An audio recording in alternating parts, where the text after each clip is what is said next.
Hello दोस्तों, आज जो है हम एडवांस अकाउंट में यूनिट नंबर 4 देखेंगे, जो कि कवर करता है 3 टॉपिक्स। सबसे पहले जो है हम देखेंगे इन्वेस्टमेंट अकाउंट जो है वो क्या होता है और इसकी अकाउंटिंग कैसे की जाती है। Second comes the voyage account, क्या पर्पस है वॉयज अकाउंट बनाने का। And third is insolvency account. और ये पूरे तीनों टॉपिक जो है आज हम देखेंगे in the unit number 4। Start करते हैं सबसे पहले क्वेश्चन से। What is investment account? Investment account क्या है? Explain the accounting procedure for investment account. और इसका अकाउंटिंग प्रोसीजर जो है हमें डिस्कस करना है।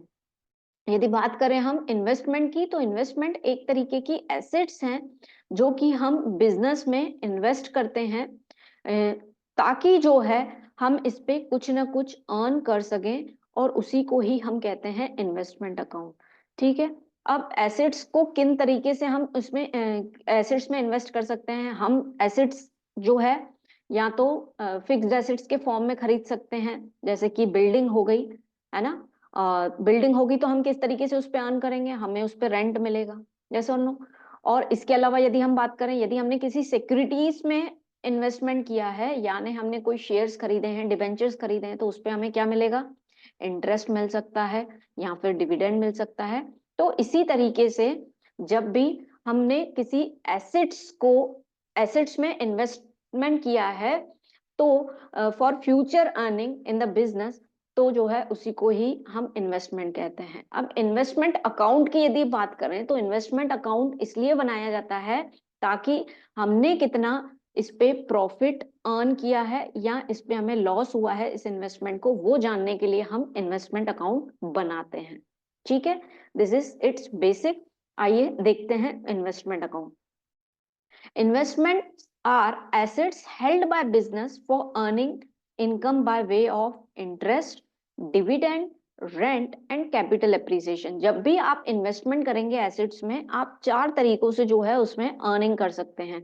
या तो उस पर इंटरेस्ट कमा सकते हैं, second dividend, third rent, and fourth होता है आपका कैपिटल एप्रिसिएशन। इस तरीके से आप इन्वेस्टमेंट कर सकते हैं। इंटरेस्ट किस पे मिलता है हमें? यदि हम डिवेंचर्स में इन्वेस्ट कर रहे हैं तो हमें इंटरेस्ट मिलेगा। वहीं हम शेयर्स पे इन्वेस्टमेंट कर रहे हैं तो हमें डिविडेंड मिलेगा। यदि हमने कोई बिल्डिंग खरीदी है और उस पे जो है बिल्डिंग को जो है हमने किसी को रेंट पे दे दिया है, तो रेंट हमें अर्निंग के वे में मिलेगा। और वहीं कैपिटल एप्रिसिएशन, यानी हमने अपने बिजनेस को एक्सपांड किया है, जो हमने प्रॉफिट कमाया था वो वापस से बिजनेस में लगा दिया, तो इससे हमारी कैपिटल जो है इंक्रीज हो जाएगी। वही होता है कैपिटल एप्रिसिएशन। ठीक है, तो इन 4 तरीकों से हम अर्निंग कर सकते हैं। अब investments are funds invested for the purchase of various securities. Investment एक तरीके के फंड्स हैं जो हम इन्वेस्ट करते हैं अलग अलग सिक्योरिटीज में, वेरियस सिक्योरिटीज, जैसे कि शेयर्स हो गए, बॉन्ड्स हो गए, डिबेंचर्स हो गए। So investment account is prepare to know the profit और लॉस ऑन इन्वेस्टमेंट। और इन्वेस्टमेंट अकाउंट क्यों बनाया जाता है? फॉर नोइंग द प्रॉफिट और लॉस ऑन इन्वेस्टमेंट, यानी जिस जो हमने इन्वेस्टमेंट किया है, जिस भी पर्टिकुलर्स पे किया है, उस पे कितना हमने प्रॉफिट कमाया है या लॉस कमाया है, ये हम जानते हैं जब हम इन्वेस्टमेंट अकाउंट बनाते हैं।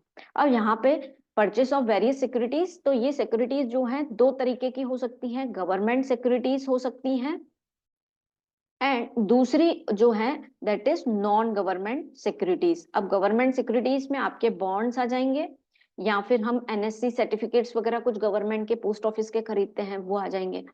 नॉन गवर्नमेंट सिक्योरिटीज में आपके शेयर्स आ जाएंगे यदि किसी कंपनी के, या फिर डिवेंचर्स आ जाएंगे। ठीक है, तो इस तरीके से किसी भी प्रतिभूतियों या सिक्योरिटीज में हमने इन्वेस्ट किया है ताकि उस पे हम कुछ ना कुछ अर्न कर सकें, उसी को ही हम इन्वेस्टमेंट कहते हैं। और इसलिए जो है इन्वेस्टमेंट अकाउंट बनाया जाता है कि उस पे हमने कितना प्रॉफिट या कितना लॉस जो है अर्न किया है, that is for making investment account. ठीक है। अब इन्वेस्टमेंट अकाउंट का क्या पर्पस होता है, जैसे कि हमने जाना कि इसका प्रॉफिट या लॉस या इस पे हमने कितना अर्न किया है। तो let us see the purpose of investment account. तो profit and loss on purchase on sale. जब हम परचेज करेंगे किसी भी इन्वेस्टमेंट को या सेल करेंगे, यानी शेयर्स को खरीद रहे हैं या बेच रहे हैं, या डिवेंचर्स को खरीद रहे हैं या बेच रहे हैं, उस पे जो है हमें कितना प्रॉफिट हुआ है या लॉस हुआ है, ये हम इन्वेस्टमेंट अकाउंट बनाकर जान सकते हैं। सेकंड, अमाउंट ऑफ अर्निंग्स, यानी कितना हमने इस पे अर्न किया है बाय वे ऑफ इंटरेस्ट, कितना मिला है हमें उस इन्वेस्टमेंट से, या डिविडेंड कितना मिला है, ये जो है हम जान सकते हैं जब हम इन्वेस्टमेंट अकाउंट बनाएंगे। ठीक है। Then third, cost of investment जो है हम जान सकते हैं by making investment account. Cost of investment ऐसा नहीं है कि हमने खरीदा है बस वो कॉस्ट में इंक्लूड, कॉस्ट में अलग अलग आइटम्स हैं जो कि इंक्लूड होते हैं कॉस्ट ऑफ इन्वेस्टमेंट में, जिसको अभी जो है हम नेक्स्ट टर्म में अभी देखते हैं, नेक्स्ट टॉपिक में। ठीक है, कि कॉस्ट ऑफ इन्वेस्टमेंट में क्या क्या इंक्लूड होता है।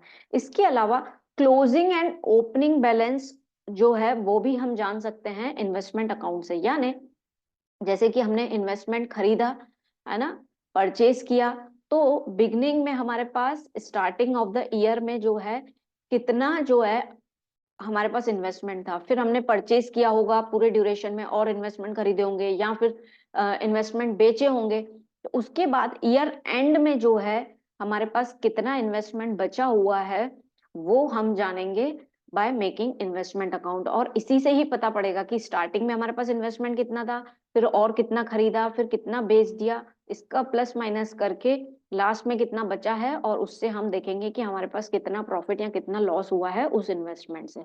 ठीक है, तो ये होता है इन्वेस्टमेंट अकाउंट, और इसका पर्पस होता है कि कितना अर्निंग किया है हमने और कितना इस पे प्रॉफिट या लॉस ऑकर हुआ है वो हम जानते हैं बाय मेकिंग इन्वेस्टमेंट अकाउंट। अब इसका अकाउंटिंग प्रोसीजर जानने से पहले जो है कुछ टर्म्स जो हैं जरूरी हैं for knowing the investment account. जब इन्वेस्टमेंट अकाउंट बनाते हैं तो उससे पहले कुछ टर्म्स समझना जरूरी है, तो उसको हम समझते हैं। सबसे पहले आता है हमारा कॉस्ट ऑफ इन्वेस्टमेंट, जो कि अभी हमने देखा। कॉस्ट ऑफ इन्वेस्टमेंट यानी इन्वेस्टमेंट का वो अमाउंट जो आपने इन्वेस्टमेंट को खरीदते समय पे किया है। Any amount paid eight the time of purchase, जब आपने परचेज के समय जो भी अमाउंट उस इन्वेस्टमेंट पे दिया है उसको ही हम क्या बोलेंगे दोस्तों, that is cost of investment. अब कॉस्ट ऑफ इन्वेस्टमेंट जो है उसमें क्या क्या चीजें इंक्लूड होगी, है ना। जब आप कॉस्ट ऑफ इन्वेस्टमेंट निकालेंगे तो उसमें आप किन चीजों को जो है इंक्लूड करेंगे, तो सबसे पहले आ जाएगा आपका परचेज प्राइस। ठीक है, परचेज प्राइस में ऐड हो जाएगा यदि कोई आपने स्टैम्प ड्यूटी दी है उस एसेट्स को खरीदते समय, है ना, स्टैम्प ड्यूटी दी है, या इसके अलावा आपने कुछ कमीशन या फिर ब्रोकरेज दिया है किसी एजेंट को, है ना, उस पर्टिकुलर इन्वेस्टमेंट के लिए, तो वो इसमें इंक्लूड हो जाएगा। और थर्ड जो है आपकी फीस वगैरह जो है, या इसके अलावा कोई और एक्सपेंस भी हो सकता है। यानी परचेज के समय उस इन्वेस्टमेंट को खरीदते समय आपने क्या पेमेंट, क्या क्या अमाउंट का पेमेंट किया है, वो पूरा का पूरा जो है आपका कॉस्ट ऑफ इन्वेस्टमेंट में आ जाएगा। That is known as cost of investment. ठीक है, अब जैसे कि हमने कोई एसेट और इन्वेस्टमेंट खरीदा होगा, उसमें पूरा का पूरा ये अमाउंट इंक्लूड कर देंगे। अब इसकी बात करें कि जब हमने इन्वेस्टमेंट खरीदा होगा तो इसकी जनरल एंट्री क्या करी होगी, हमने पेमेंट दिया होगा और हमारे पास वो इन्वेस्टमेंट आया होगा, यानी इन्वेस्ट एसेट हमारी बढ़ रही है, और एसेट बढ़ती है तो हम उसको क्या करते हैं, डेबिट। लेकिन वो किस फॉर्म में बढ़ रही है, इन्वेस्टमेंट अकाउंट के फॉर्म में। तो investment account debit to bank account, कि हमने उसके लिए क्या किया होगा, पेमेंट किया होगा, बैंक अकाउंट या cash account, but usually amount बड़ा होता है तो हम बैंक से ट्रांजेक्शन शो करते हैं। तो ये जो है इस तरीके से जब हम खरीदेंगे एसेट तो इस तरीके से रिकॉर्ड करेंगे। वहीं यदि हम बात करें, यदि हमने उसी एसेट को या उस इन्वेस्टमेंट को हमने बेचा है, सोल्ड किया है, तो सोल्ड करेंगे तो हमें एंट्री क्या होगी, बैंक अकाउंट, और वो इन्वेस्टमेंट जो है कम हो जाएगा हमारे बुक्स से, यानी हमारी एसेट जो है कम हो जाएगी, तो इन्वेस्टमेंट अकाउंट को कर देंगे क्रेडिट। तो ये हो जाएगी सोल्ड के समय और ये हो जाएगी आपकी परचेज के समय जनरल एंट्री। ओके, तो ये होता है कॉस्ट ऑफ इन्वेस्टमेंट, और जिसकी हमने जनरल एंट्री भी देखी। अब आपसे बोल दिया जाए कि इसका इन्वेस्टमेंट अकाउंट बनाएंगे, तो जब इन्वेस्टमेंट अकाउंट बनाएंगे तो क्या करेंगे, डेबिट साइड टू बैंक लिख देंगे परचेज के समय। ओके, और वही इन्वेस्टमेंट अकाउंट बनाएंगे और सेल्स हो रही है तो फिर बाय बैंक के नाम से जो है एंट्री कर देंगे। ठीक है, अब जो है सेकंड टर्म आता है आपका कम इंटरेस्ट। कम इंटरेस्ट का मतलब ये होता है जब आपके इन्वेस्टमेंट के अमाउंट में जो है उसकी इंटरेस्ट का अमाउंट भी इंक्लूड होता है, उसी को ही हम कहते हैं कम इंटरेस्ट। ठीक है, आपको क्वेश्चन में दिया है इन्वेस्टमेंट का अमाउंट ये है और ब्रैकेट में दे दिया है कम इंटरेस्ट, यानी उस इन्वेस्टमेंट के अमाउंट में उसका इंटरेस्ट का अमाउंट भी इंक्लूडेड है, शामिल है। ठीक है, आप चाहें तो लिखते जाइए ताकि जो है आपके नोट्स बन सके, है ना, प्रॉपर वे में। When the amount of interest is included in investment, उसी को ही हम क्या कहते हैं, कम इंटरेस्ट। जब इन्वेस्टमेंट के अमाउंट में इंटरेस्ट का अमाउंट इंक्लूड होता है, उसको कहते हैं हम कम इंटरेस्ट। दोस्तों इसको ना हम एक एग्जाम्पल लेके समझ लेते हैं ताकि और क्लैरिटी हो जाए कि कम इंटरेस्ट जब आता है तो उसकी कैलकुलेशन कैसे होती है। ठीक है, तो हम एक क्वेश्चन फ्रेम कर लेते हैं। Question just okay, on 1 May 2021, ठीक है, मिस्टर ए परचेज्ड, कितने खरीद लेता है ये, 300 debentures. 300, mister A purchase 300 5% debentures of ₹100 each at ₹130 each. इसका मतलब क्या हुआ है, मिस्टर ए ने परचेज किए हैं 300 डिबेंचर्स 5% वाले, जो कि ₹100 ईच वाले थे, लेकिन परचेज कितने में किए हैं, 130। आपके डिबेंचर्स की वैल्यू रहती है तो आप उसके लिए ज्यादा भी देते हैं, तो उसमें उसने ₹130 में जो है परचेज किया है ना, जिससे भी परचेज किया है। आगे लिख लेते हैं हम, interest is paid every year on 30th June and 31st दिसंबर। हर साल इंटरेस्ट जो है साल भर में 2 बार दिया जाता है, 6 मंथली, एक 30 जून को और एक 31st दिसंबर को। इस तरीके से हमने क्वेश्चन क्रिएट कर लिया।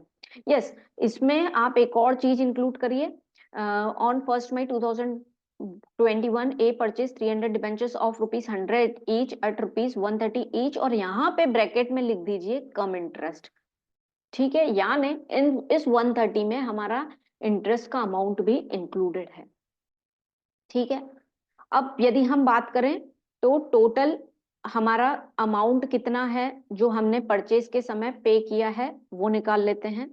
तो टोटल अमाउंट 300 डिबेंचर्स हैं और कितने रुपए में हमने खरीदे हैं, ₹130 में। तो ये आ गया आपका 39,000 जो है आपने पे किए हैं।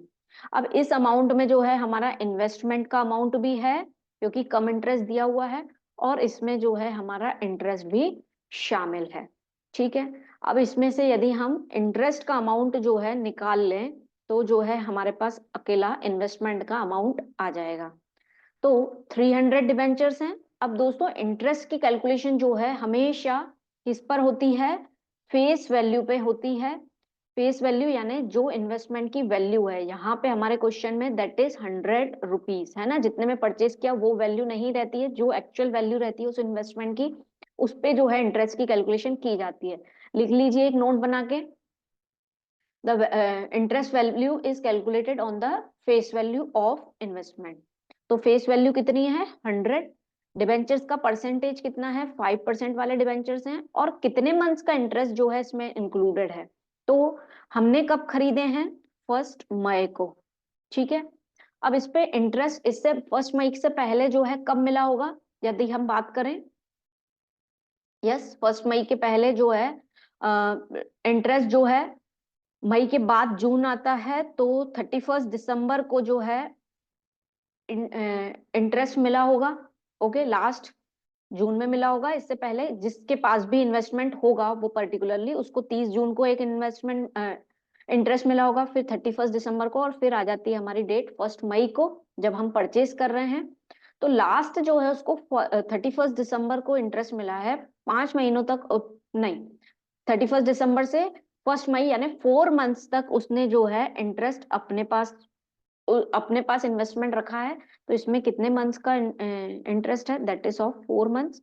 यानी लास्ट इंटरेस्ट कितने समय में मिला था, 31 दिसंबर में, और आज 1 मई तक यानी 4 मंथ्स तक का इंटरेस्ट जो है इसमें शामिल होगा। तो इसको यदि हम कैलकुलेट करें, 100 से 100 कैंसिल, 4 1 एंड 3 दिस से दिस कैंसिल, तो 500 जो है इसमें इंटरेस्ट का अमाउंट इंक्लूडेड है।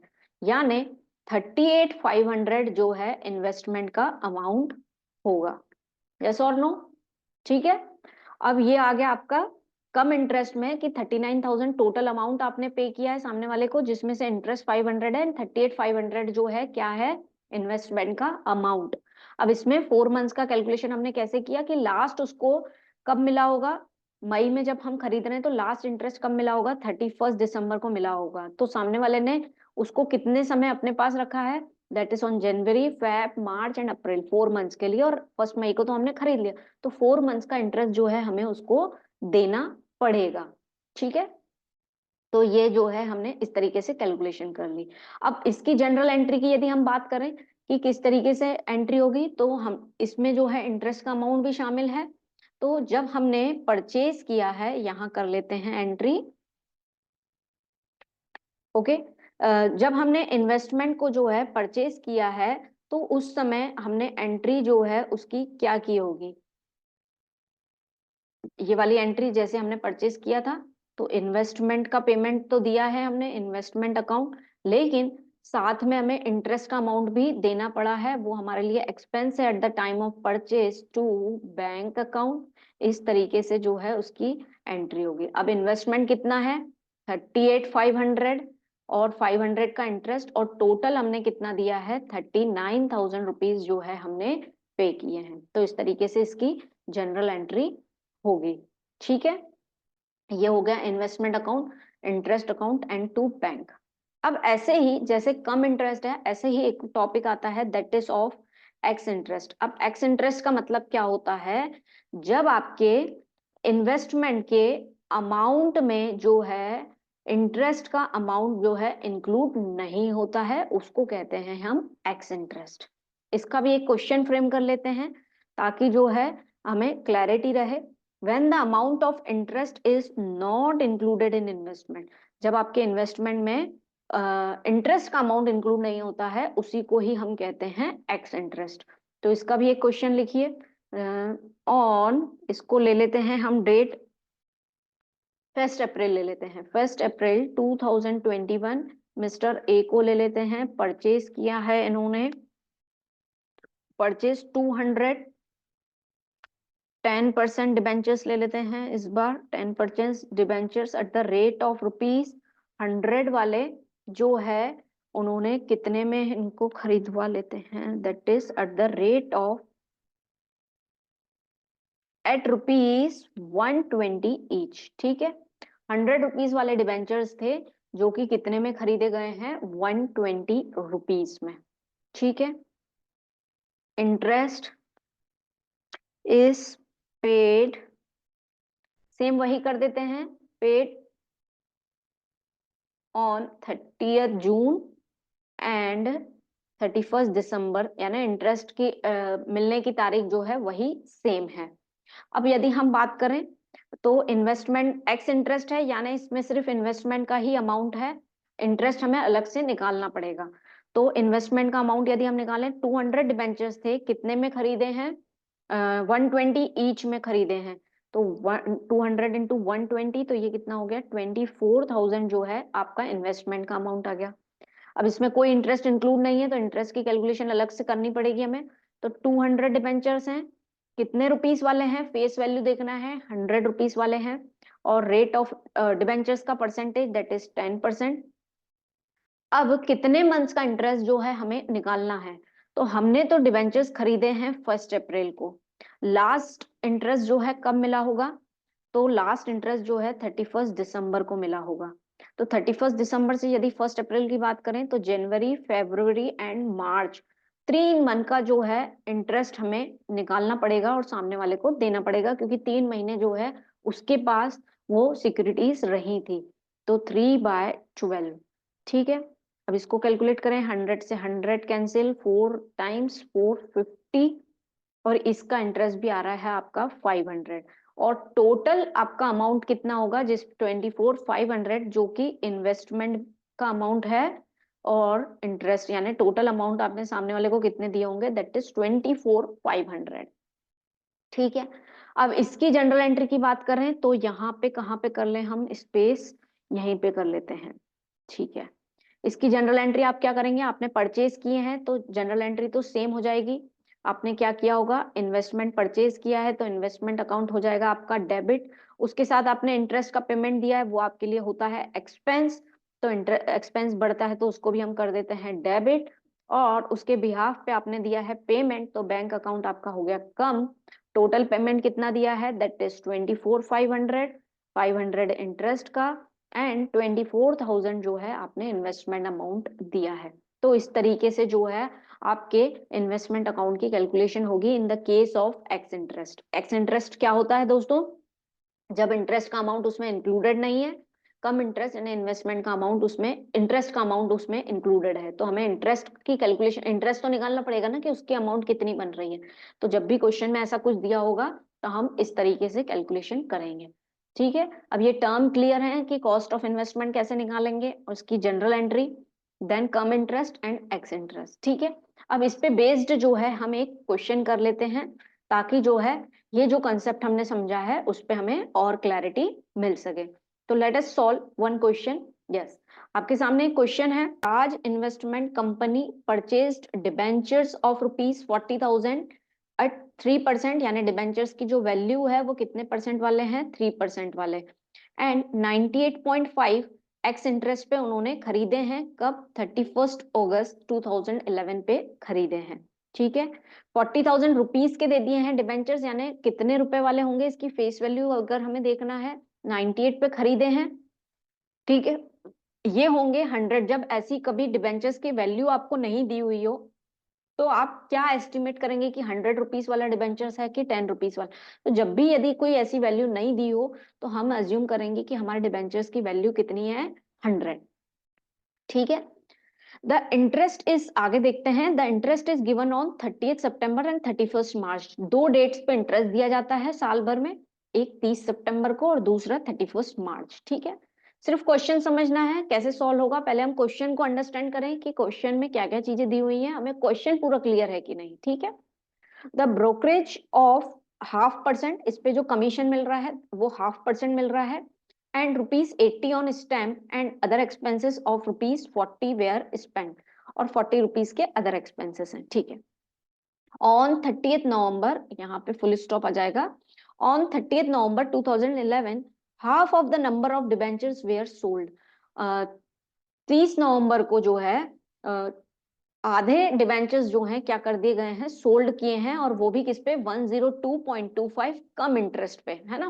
102.25, 98 पॉइंट, इससे घबराना नहीं है, हमारे पास कैलकुलेटर है तो हमें कैलकुलेशन में कोई दिक्कत नहीं होनी चाहिए। ठीक है, कम इंटरेस्ट है, और बैंक यानी इसमें जब हम सोल्ड कर रहे हैं वो अमाउंट में इंटरेस्ट का अमाउंट भी इंक्लूडेड है। बैंक का कमीशन कितना है, was 0.5%। The market value of the debenture was rupees 100.25, और on the 31st March the closing day पे यदि इन्वेस्टमेंट की मार्केट वैल्यू निकाली गई थी तो वो थी 100.25। ठीक है, make general entry in the books of company and open debentures account and interest account in the ledger. हमें इन्वेस्टमेंट अकाउंट में डिबेंचर्स अकाउंट बनाना है और इंटरेस्ट अकाउंट बनाना है और जनरल एंट्री कर रहे हैं, तो हम अकाउंट बना लेते हैं, तो उससे हमारी एंट्रीज जो है हम इजिली बना लेंगे। तो ठीक है, दो अकाउंट फॉर्मेट क्रिएट कर लेते हैं। ये आ गया हमारा डिबेंचर्स अकाउंट, तो डिबेंचर्स अकाउंट, और कितने परसेंट वाला है, दैट इज 3% डिबेंचर्स वाला अकाउंट है, और ये हमने कब परचेज किए हैं, 31 अगस्त को। जरूरी नहीं है हम डेट लिखें क्योंकि अलग अलग डेट्स जो है हमें मेंशन करनी है। यह आ गया आपका डेट का column, then particulars, amount, date, particulars, amount, ये हो गया हमारा क्रेडिट साइड। ये हो गया हमारा डिबेंचर्स अकाउंट। दूसरा इंटरेस्ट अकाउंट भी साथ में बना लेते हैं ताकि एंट्री जो है साथ में हम करते जाएं। तो बनाइए, आप लोग भी बना लीजिए फटाक से। इंटरेस्ट अकाउंट, डेट, पर्टिकुलर्स, ठीक है, अमाउंट, फिर आ जाएगा आपका डेट, पर्टिकुलर्स एंड अमाउंट। ठीक है, अब पहले से कोई डिबेंचर्स थे क्या? ओपनिंग बैलेंस नहीं है, यदि होते तो हम टू बैलेंस ब्रॉट डाउन करके लिखते हैं, अब हमारे पास नहीं है, हम यहाँ पे अपनी कैलकुलेशन चालू करते हैं। यदि अब हम कैलकुलेट करें तो टोटल हमारे डिबेंचर्स जो हमने परचेज किए हैं, परचेज्ड डिबेंचर्स, तो कितने के परचेज किए हैं? 40,000 रुपीज के डिबेंचर्स जो हैं परचेज किए हैं।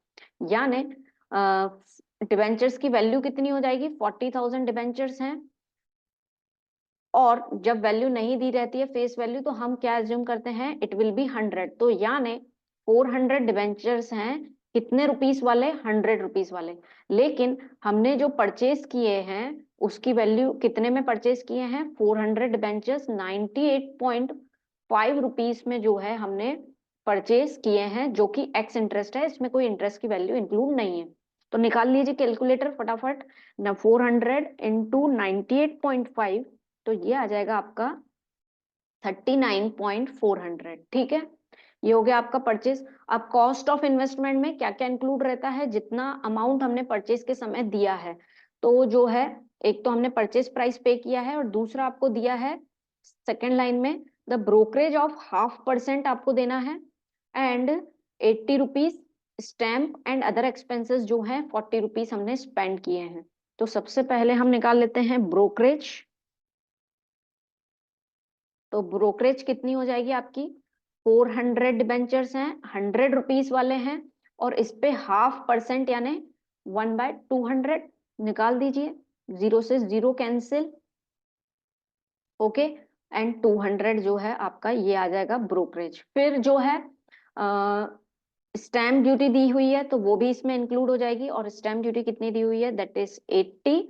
और फिर जो है आपको दिया गया है अदर एक्सपेंसेस जो कि स्पेंड किए थे जब परचेज किया गया था, तो दैट इज 40 रुपीज। तो ये सभी जो है आपके कॉस्ट ऑफ इन्वेस्टमेंट में इंक्लूड हो जाएगी, जो अभी हमने समझा था। तो प्लस कर लेते हैं हम इसको, 39,400 प्लस 200 प्लस 80 और ये 40, तो 39,720। ठीक है, ये आ गया आपका कॉस्ट ऑफ इन्वेस्टमेंट। और इसमें जो है अब हमें इंटरेस्ट की कैलकुलेशन भी करनी होगी। अब इन्वेस्टमेंट परचेज किया है, तो इसकी एंट्री क्या की होगी हमने? इन्वेस्टमेंट आया होगा हमारे पास टू बैंक अकाउंट। हमने इंटरेस्ट भी दिया है, सामने वाले को इंटरेस्ट भी देना पड़ा होगा, उसकी यदि हम कैलकुलेशन की बात करें, जनरल एंट्री फिर बनाते हैं, उसके बाद बनाते हैं फाइनल एंट्री। ठीक है, अब यदि हम इंटरेस्ट की बात करें, तो हमने परचेज कब किए हैं? दैट इज ऑन 31 अगस्त को हमने डिबेंचर्स परचेज किए हैं। इससे पहले लास्ट डिबेंचर्स पे इंटरेस्ट कब मिला होगा? दो डेट्स हैं, 30 सितंबर एंड 31 मार्च। तो अगस्त के बाद सितंबर में अब फिर इंटरेस्ट मिलेगा उस पर 6 महीने का। यानी अगस्त के पहले जो लास्ट इंटरेस्ट मिला होगा वो मिला होगा 31 मार्च। यानी 31 मार्च को हटा दें, then April, May, June, July and 31 अगस्त, 5 महीने का इंटरेस्ट जो है हमें सामने वाले को पे करना पड़ेगा, क्योंकि उसके पास ये डिबेंचर्स 5 मंथ्स थे। इसकी कैलकुलेशन कैसे करेंगे? 400 डिबेंचर्स, फेस वैल्यू क्या है इसकी? 100। कितने परसेंट के डिबेंचर्स हैं? 3% के, और 5 मंथ्स के इंटरेस्ट जो है हमें कैलकुलेट करना है। तो कैलकुलेट कर लीजिए, 400 इंटू 100, और ये कितना हो गया आपका? 3/12। ऐसा कर लेते हैं, 3/4, 4 से 4 कैंसिल, जीरो से जीरो कैंसिल, तो ये आ रहा है आपका 500 इंटरेस्ट की वैल्यू। एक्स इंटरेस्ट है तो अलग से निकाल लिया। इन्वेस्टमेंट की वैल्यू कितनी है? 39,720। अब हम जनरल एंट्री कर रहे हैं। इंटरेस्ट का अमाउंट जो है हमने कितना दिया होगा? That is 500। और टोटल अमाउंट की यदि हम बात करें, तो डेट विल बी 40220 जो है ये हमने एंट्री की होगी। अब हमें रिकॉर्ड करना है इन्वेस्टमेंट अकाउंट यानी डिबेंचर्स अकाउंट में, और इंटरेस्ट अकाउंट में। इसको जो है एक तरीके का डिबेंचर क्या है हमारा? इन्वेस्टमेंट है। ठीक है, यहाँ पे हम चाहें तो 3% डिबेंचर्स भी लिख सकते हैं। तो अब एंट्री करनी है हमें इन्वेस्टमेंट अकाउंट में, तो 31 अगस्त 2011 टू बैंक अकाउंट कर देंगे। यस, और कितना अमाउंट लिखेंगे सिर्फ इन्वेस्टमेंट अकाउंट का? 39,720। और इंटरेस्ट का अमाउंट जो है इंटरेस्ट के अकाउंट में आ जाएगा 2011 में 31 अगस्त में टू बैंक और ये कितना आ जाएगा आपका 500। ठीक है, इस तरीके से एंट्री हो जाएगी। अब जो है हम बात करते हैं कि इन्वेस्टमेंट परचेज कर लिया, अब नेक्स्ट स्टेप क्या है, ये डिबेंचर्स जो है 31 अगस्त के बाद जो है, यदि डेट की बात करें तो कुछ ट्रांजेक्शन होना है क्या?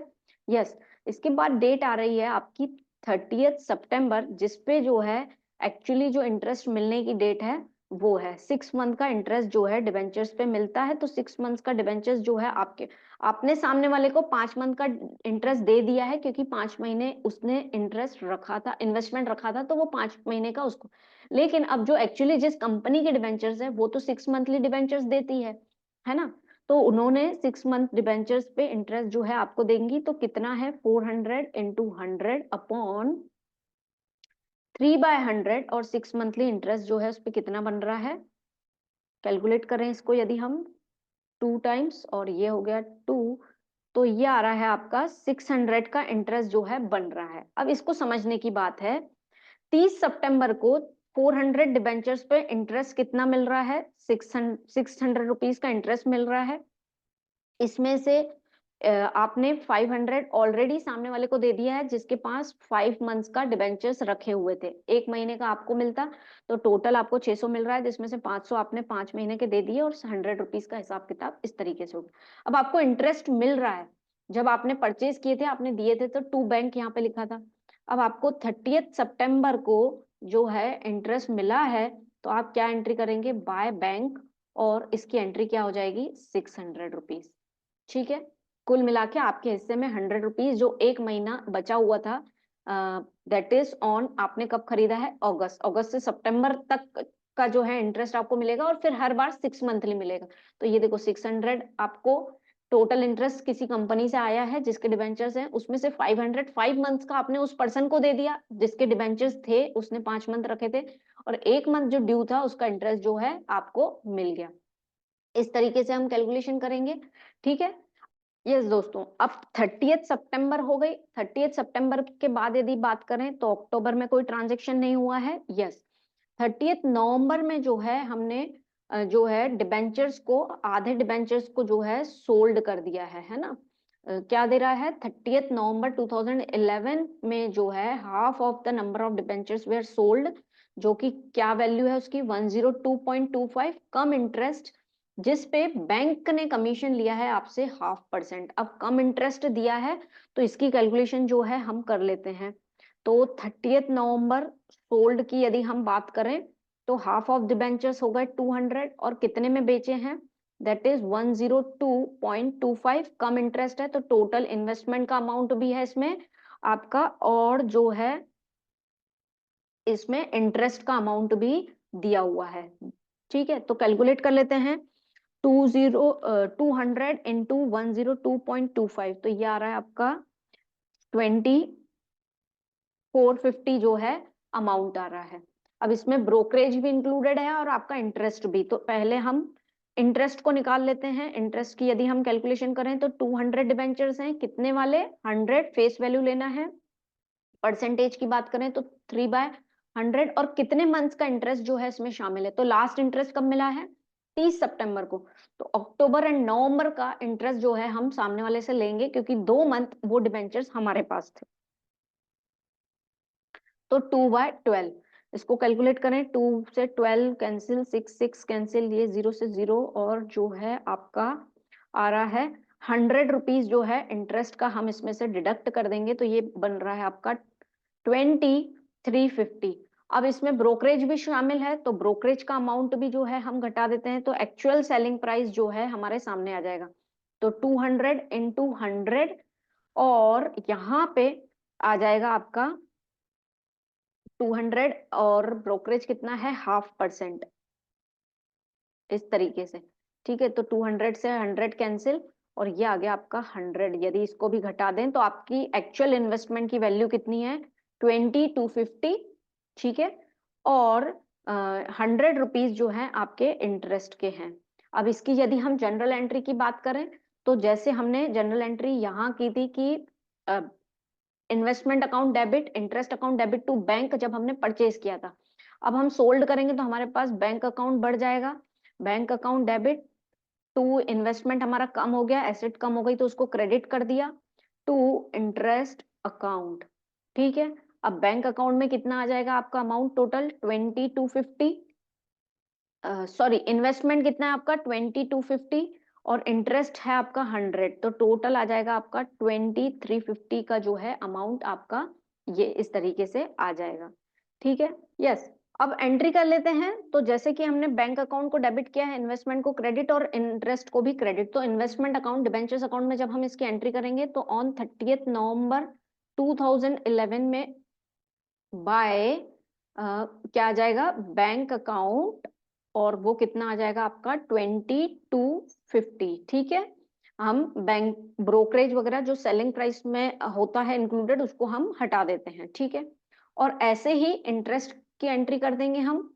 कब आ जाएगा आपका इंटरेस्ट, दैट इज ऑन 30 नवंबर, और वो किस नाम से आ जाएगा, बाय बैंक, और ये कितना आ रहा है आपका 100। ठीक है, अब जो है नवंबर हो गया। अब नवंबर के बाद जो है हम ईयर क्लोज कब करेंगे, दैट इज ऑन 31 मार्च पे ईयर क्लोज करेंगे। ठीक है, नवंबर के बाद दिसंबर, जनवरी, फेब, मार्च, 31 मार्च आ जाएगा हमारा ईयर क्लोजिंग का दिन। ठीक है, तो उस दिन हम ये निकालेंगे कि कितना प्रॉफिट हमारे को हुआ है, कितना लॉस हुआ है। तो 31 मार्च की यदि हम बात करें तो 31 मार्च को फिर हमें क्या मिलेगा, इंटरेस्ट मिलेगा 6 मंथली, जितना डिबेंचर्स हमारे पास बचे हैं। तो हमारे पास कितने डिबेंचर्स बचे हैं, कैलकुलेशन कर लेते हैं हम यहाँ पे। 31 March is the date of getting interest, तो 31 मार्च को हमारे पास अब 400 डिबेंचर्स थे, जिसमें से 200 हमने सोल्ड कर दिए, तो 200 डिबेंचर्स बचे हैं जो कि 100 रुपीज वाले हैं, और 3% इनका रेट ऑफ इंटरेस्ट है, और इस पे कितना मिलेगा हमें, 6 मंथली, हर 6 मंथली इंटरेस्ट मिलता है, जो उसकी कैलकुलेशन हम कर रहे हैं। तो ये 0 से 0 कैंसिल, 2 से 6 टू ज़ा 2 कैंसिल, तो ये आ रहा है आपका 300 रुपीज। तो 300 का इंटरेस्ट जो बनेगा दैट इज ऑन 31 मार्च, तो बाय बैंक ये 300 रुपीज हो गया। ठीक है, अब 31 मार्च को हमें क्लोज करना है वैसे भी, तो हम क्लोज कर देते हैं। कितना आ रहा है, 600 plus 7 plus 3, 1000 rupees credit side का टोटल आ रहा है। उसमें से 500 इंटरेस्ट हमें देना पड़ा था जब हमने परचेज किया था डिबेंचर्स, तो बाकी का बचा हुआ हमारा प्रॉफिट एंड लॉस हुआ है, दैट इज 500 रुपीज, और वो कब आया है, 31 मार्च, और 2012 जो है डेट आ जाएगी आपकी।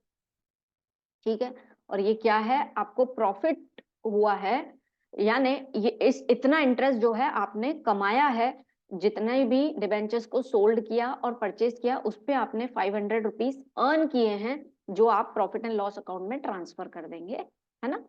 ये हो गया हमारा इंटरेस्ट अकाउंट। अब जो है हम क्लोज करेंगे हमारा डिबेंचर्स अकाउंट। अब डिबेंचर्स अकाउंट की यदि हम बात करें 2012, और इस पे कितना हमें प्रॉफिट हुआ है या लॉस, वो हम निकालें, तो 31 मार्च 2012 को बाय बैलेंस कैरिड डाउन, यानी जो हमने देखा था कि इन्वेस्टमेंट अकाउंट से हम ये जान पाते हैं कि at the end of the year में हमारे पास जो डिबेंचर्स हैं वो कितने बचे हुए हैं, क्लोजिंग बैलेंस जान पाते हैं। तो बैलेंस कैरिड डाउन, हमारे पास टोटल कितने डिबेंचर्स थे, 39720 के डिबेंचर्स थे। ठीक है, जो कि कितने डिबेंचर्स थे, 400। अब हमें हमारे पास कितने रह गए हैं, 200 डिबेंचर्स की क्या वैल्यू है, वही हम बैलेंस कैरिड डाउन में लिखेंगे। 39720 के 400 डिबेंचर्स थे, तो 200 डिबेंचर्स की क्या वैल्यू होगी, क्योंकि वो हमारे पास रिमेनिंग है। तो निकाल लीजिए इसको, 39720 इंटू 200 डिवाइडेड बाय 400, तो ये आ रहा है आपका 19860। ये आपका debentures carried down at the end of the year है। चाहे तो इसका हम टोटल करके लिख सकते हैं, जरूरी नहीं है, 104010। ठीक है, 40 एंड 011 8 10 11 4110 जो है इसका टोटल। अब इसमें से जो है टोटल हमारा ये है 40110, यानी हमने सोल्ड किया था तो ये वैल्यू मिली थी, और आज के समय में हमारे डिबेंचर्स की जो बचे हुए हैं उनकी वैल्यू ये है।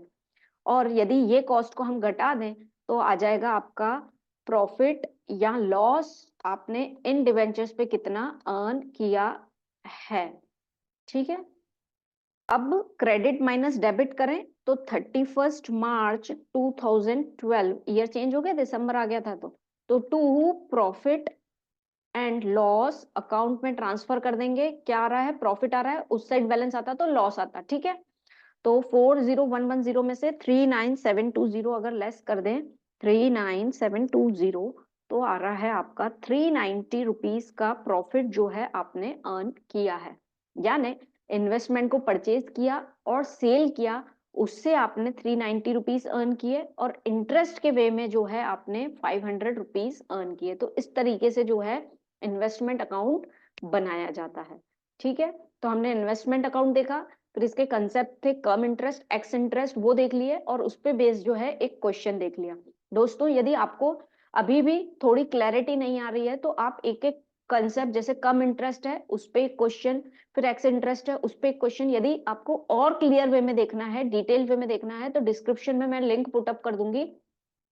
इन्वेस्टमेंट अकाउंट के डिटेल्ड वीडियोस बने हुए हैं, ये हमारा रिवीजन वीडियो है ना, तो इसमें हमने सभी कंसेप्ट को साथ में समझ लिया है, ठीक है।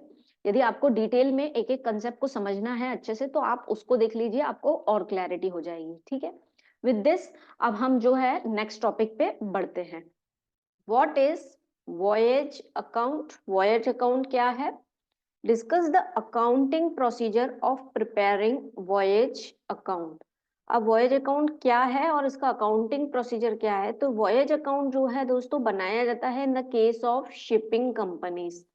शिपिंग कंपनीज का जो बिजनेस होता है, उनका क्या बिजनेस होता है? गुड्स को एक जगह से दूसरी जगह जो है ले जाना, या फिर पैसेंजर्स को जो है एक जगह से दूसरी जगह ले जाना विया शिप, यानी शिप के माध्यम से, ठीक है। यानी वाटरवेज से जब गुड्स एक जगह से दूसरी जगह जाते हैं, या पैसेंजर्स को भी ले जाया जाता है, उस पर्टिकुलर केस में शिपिंग कंपनी वॉयेज अकाउंट बनाती है, ये जानने के लिए कि इस पर्टिकुलर ट्रैवलिंग में जब एक जगह से दूसरी जगह लेके जा रहे हैं तो उस समय एक्सपेंसेस कितने लगे हैं, खर्चे कितने आए हैं, और उन्होंने उससे अर्न कितना किया है, इनकम कितनी मिली है, तो कुल मिला के उससे कितना प्रॉफिट हुआ है या लॉस हुआ है उस पर्टिकुलर जर्नी से, ये जानते हैं हम वॉयेज अकाउंट बना के, ठीक है।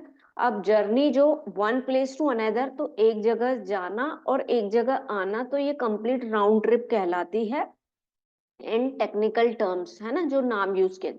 और नहीं तो फिर यदि एक ही साइड शिप गई है तो उसको इनवर्ड जर्नी, और शिप वहां से भी कुछ गुड्स लेकर आई है तो उसको कहते हैं हम आउटवर्ड जर्नी। ये इसके टर्म्स है। आइए देखते हैं voyage account. Voyage account is an account which is prepared by shipping companies, ठीक है। वॉयेज अकाउंट कौन बनाता है? Shipping companies.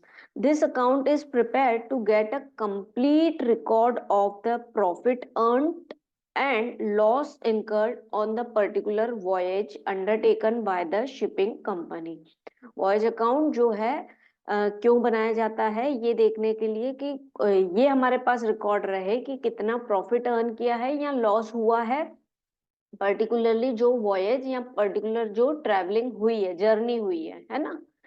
It records both inward and outward journey, है ना। वॉयेज अकाउंट में दोनों को रिकॉर्ड किया जाता है, इनवर्ड जर्नी को भी और आउटवर्ड जर्नी को भी, यानी एक जगह पे जाना फिर वहां से फिर गुड्स लेकर आना, ठीक है।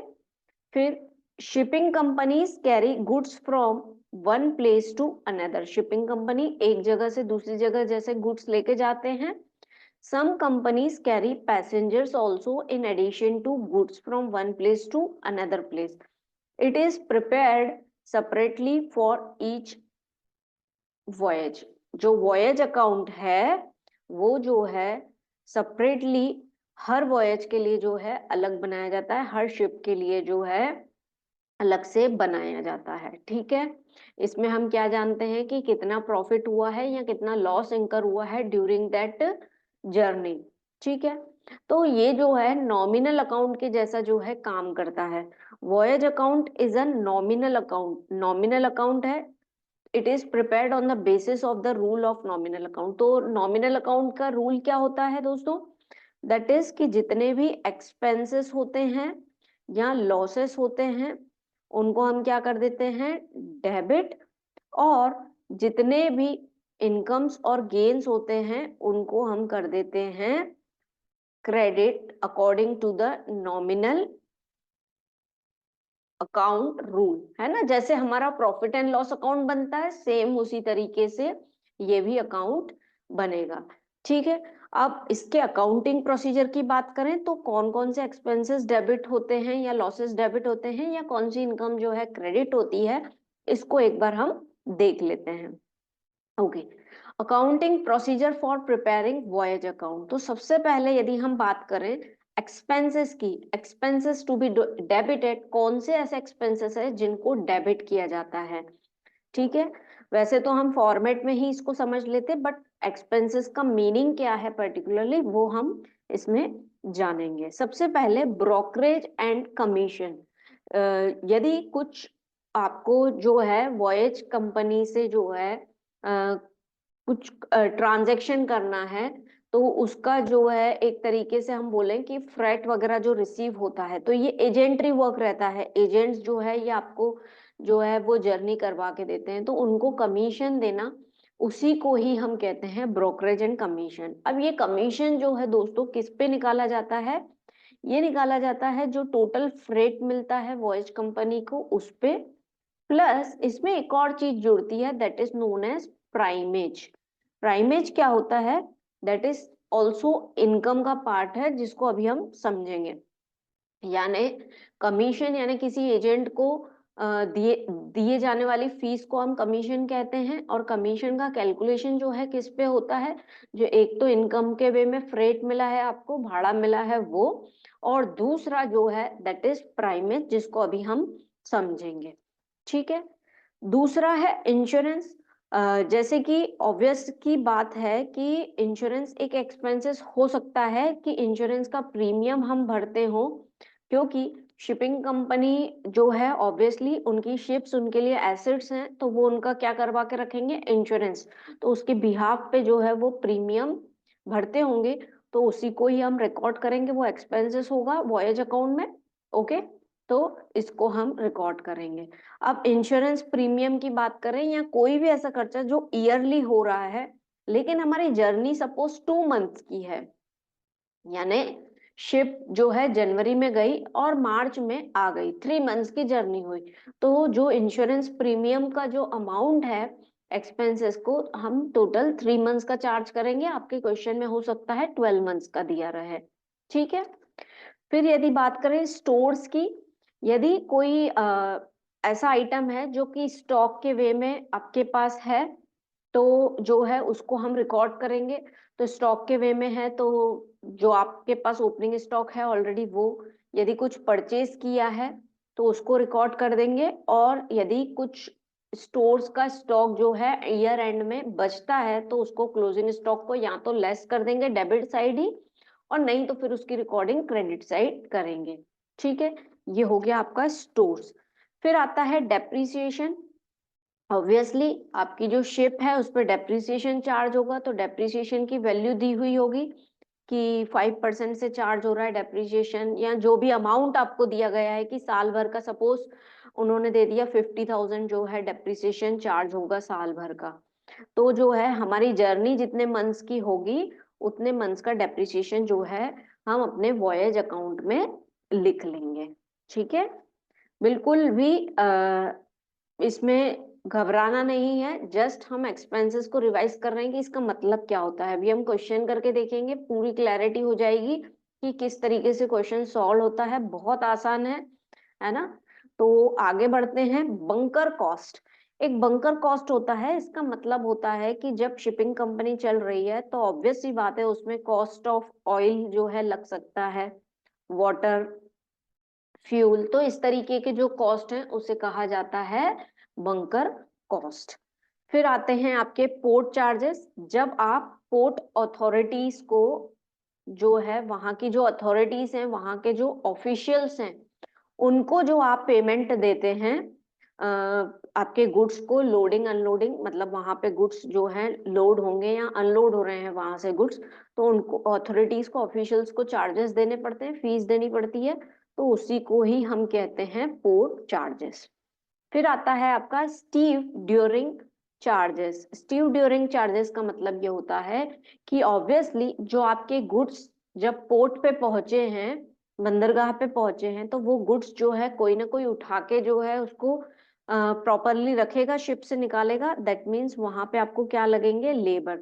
और उन लेबर को जो आप चार्जेस देते हो, वेजेस देते हो, उसी को ही कहते हैं स्टीव ड्यूरिंग चार्जेस। और ये यूजुअली जो है आपको जो है पर यूनिट के हिसाब से दिए जाते हैं कि 20 रुपीज पर यूनिट जो है चार्जेस हैं। तो जितने यूनिट्स जो है लेबर उठाएगा उतने यूनिट्स के हिसाब से जो है आप चार्जेस दे देंगे। That is known as stevedoring charges.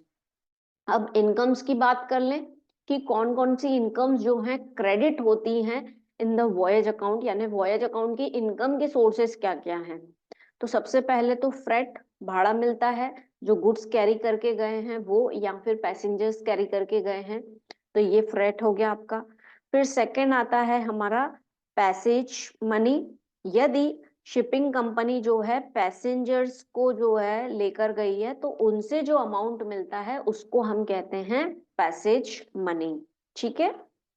फिर आता है आपका प्राइमेज, जो हमने सबसे पहले ब्रोकरेज और कमीशन देखा था कि कमीशन जो है फ्रेट और प्राइमेज के ऊपर इंक्लूड होता है। तो प्राइमेज एक तरीके का सरचार्ज है, यानी एक्स्ट्रा इनकम आपको मिलती है ऑन द फ्रेट, है ना। ये आपको प्राइमेज दिया रहेगा, सपोज ऐसा दिया रहेगा 5% ऑन फ्रेट, फ्रेट पे ही रहता है ये।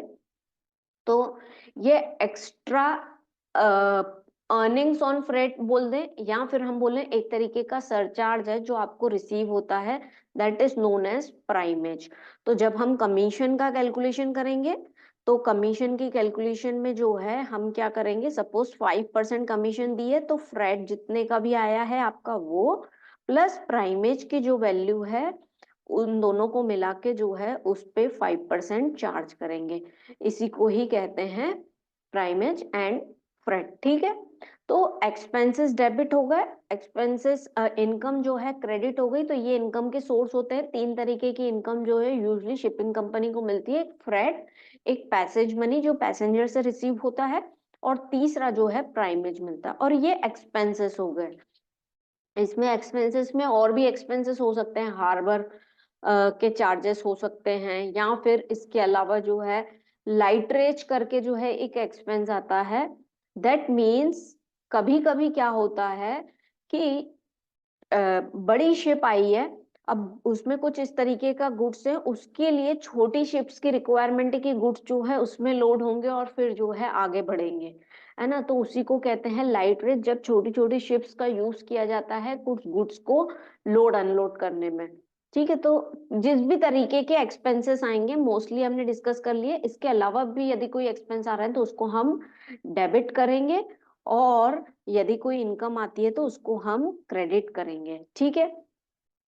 अब दोस्तों वॉयज अकाउंट में एक्सपेंसेस को रिकॉर्ड कर लिया, इनकम को रिकॉर्ड कर लिया। इसमें एक और कंसेप्ट ये आता है कि हो सकता है हमारा अकाउंटिंग ईयर जिस दिन क्लोज हो रहा है, that means end of accounting year हो रहा है, उस दिन हमारी जर्नी जो है इनकम्प्लीट है, यानी पूरी जर्नी जो है अभी पूरी नहीं हुई है। जैसे कि हम एग्जाम्पल से यदि इसको समझें कि शिप जो है 1 जनवरी को गई है ना, गुड्स लेकर। अब जो वापस आएगी आउटवर्ड जर्नी करके, जो वापस आएगी दैट इज ऑन 30 अप्रैल, है ना। हमने अज्यूम किया कि 4 मंथ्स की जर्नी जो है शिपिंग कंपनी की होगी। अब इस बीच में क्या आ रहा है हमारा, दैट इज 31 मार्च, जो कि ईयर एंड का समय है। और उस दिन जो है हमारी बुक्स क्लोज होंगी, या अकाउंटिंग की जाएगी कि पर्टिकुलर ईयर में जो है हमें कितना प्रॉफिट हुआ है या कितना लॉस हुआ है। अब हमारी जर्नी तो कंप्लीट हुई नहीं है, तो हम पूरा प्रॉफिट या पूरा लॉस तो रिकॉर्ड नहीं कर सकते हैं जब तक जर्नी कंप्लीट नहीं होगी। तो उसे हम क्या कहते हैं, that is voyage account is in progress, यानी अभी जो है हमारा पूरा वॉयज अकाउंट जो है कंप्लीट नहीं हुआ है। तो उस केस में जो है हम किस तरीके से अकाउंटिंग ट्रीटमेंट करते हैं ये हम देखते हैं। ठीक है। अब voyage in progress, voyage in progress जो है किसे कहते हैं, at the end of the accounting year where voyage is not completed। जब end of the accounting year आया है और आपकी वॉयज की जर्नी जो है कंप्लीट नहीं हुई है, जैसे कि हमारे एग्जाम्पल में एक मंथ अभी भी बाकी है हमारी वॉयज की जर्नी को कंप्लीट होने में, it is still in progress, the following accounting treatments are required. तो कौन सा अकाउंटिंग ट्रीटमेंट करेंगे, लेट अस सी। तो सबसे पहले हम बात करते हैं हमारी इनकम की, दैट इज फ्रेट। जो आपको फ्रेट रिसीव होगा उसका ट्रीटमेंट आप क्या करेंगे। Total freight received credited to voyage account, okay. The provision for incomplete voyage is debited from the voyage account. The provision is created for the voyage in progress in proportion of the incomplete journey. अब जितनी आपकी incomplete journey है उतना हिस्सा आप निकाल लेंगे, और वैसे हम क्या करते हैं, फ्रेट को क्या करेंगे, क्रेडिट करते हैं, और जितनी जर्नी आपकी कंप्लीट नहीं हुई है उतने हिस्से को जो है आप डेबिट साइड प्रोविजन के नाम से एंट्री कर देंगे।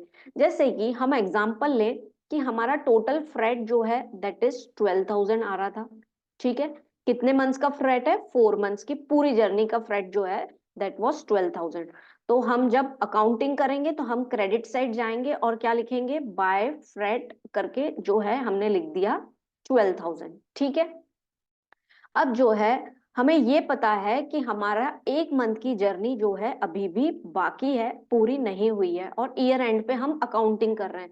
तो हम 12,000 में से यदि 1 मंथ का कैलकुलेशन करें, 12,000 4 मंथ्स का है, तो एक मंथ का फ्रेट कितना आ जाएगा, दैट इज 3,000 का जो है अभी हमारी इनकम नहीं बनती है। तो उसको जो है हम अपोजिट साइड यानी डेबिट साइड हम क्या लिखेंगे, to provision for voyage in process, है ना, वॉयज इन प्रोसेस लिखें या प्रोग्रेस लिखें, दोनों लिख सकते हैं, और कितना अमाउंट लिख देंगे, 3,000। अब यदि आप इसकी कैलकुलेशन देखो तो बिल्कुल आसानी से हमें दिख रही है कि हमारा फ्रेट टोटल बन रहा था 12,000 का, जिसमें से 3,000 जो है अभी हम उसका हिस्सा अपने आप में फ्रेट को नहीं मानेंगे। दैट मीन्स हमारा फ्रेट इस साल भर में हमारी इनकम कितनी बन रही है, 9,000। 12 में से 3 गए तो 9,000 जो है इनकम बन, लेकिन अकाउंटिंग इज एन आर्ट, तो टोटल 12,000 बन रही है हमारी जर्नी की इनकम, बट 3,000 इनकम को अभी हमने डेबिट कर दिया, उसको किस कारण से, कि वो हमारी अभी की इनकम नहीं है, ठीक है। ये हो गया फ्रेट। सेम इसी तरीके से एक्सपेंसेस का ट्रीटमेंट भी करेंगे। Total expenses paid to voyage account and the provision for incomplete voyage is credited to the voyage account. Provision is created for the voyage, okay, in progress in proportion of the incomplete journey. Same ऐसे ही हम क्या करते हैं, जब कोई expenses को लिखेंगे, जैसे कि हम मान लें हम लिख रहे हैं कमीशन को ही लिख रहे हैं, ठीक है। तो टू कमीशन हमने डेबिट साइड एंट्री करेंगे, एक्सपेंसेस है, अब उसको तो हमने लिख लिया इस तरीके से, ठीक है। तो कमीशन तो इस तरीके से हमने एक्सपेंसेस की तरफ जो है रिकॉर्ड कर दिया है। अब जो है एक मंथ का कमीशन जो है अभी जो है हम एक्सपेंस नहीं मानेंगे क्योंकि वो इनकम्प्लीट जर्नी है। तो बाकी का बचा हुआ सेम इसी तरीके से कि provision for voyage in progress,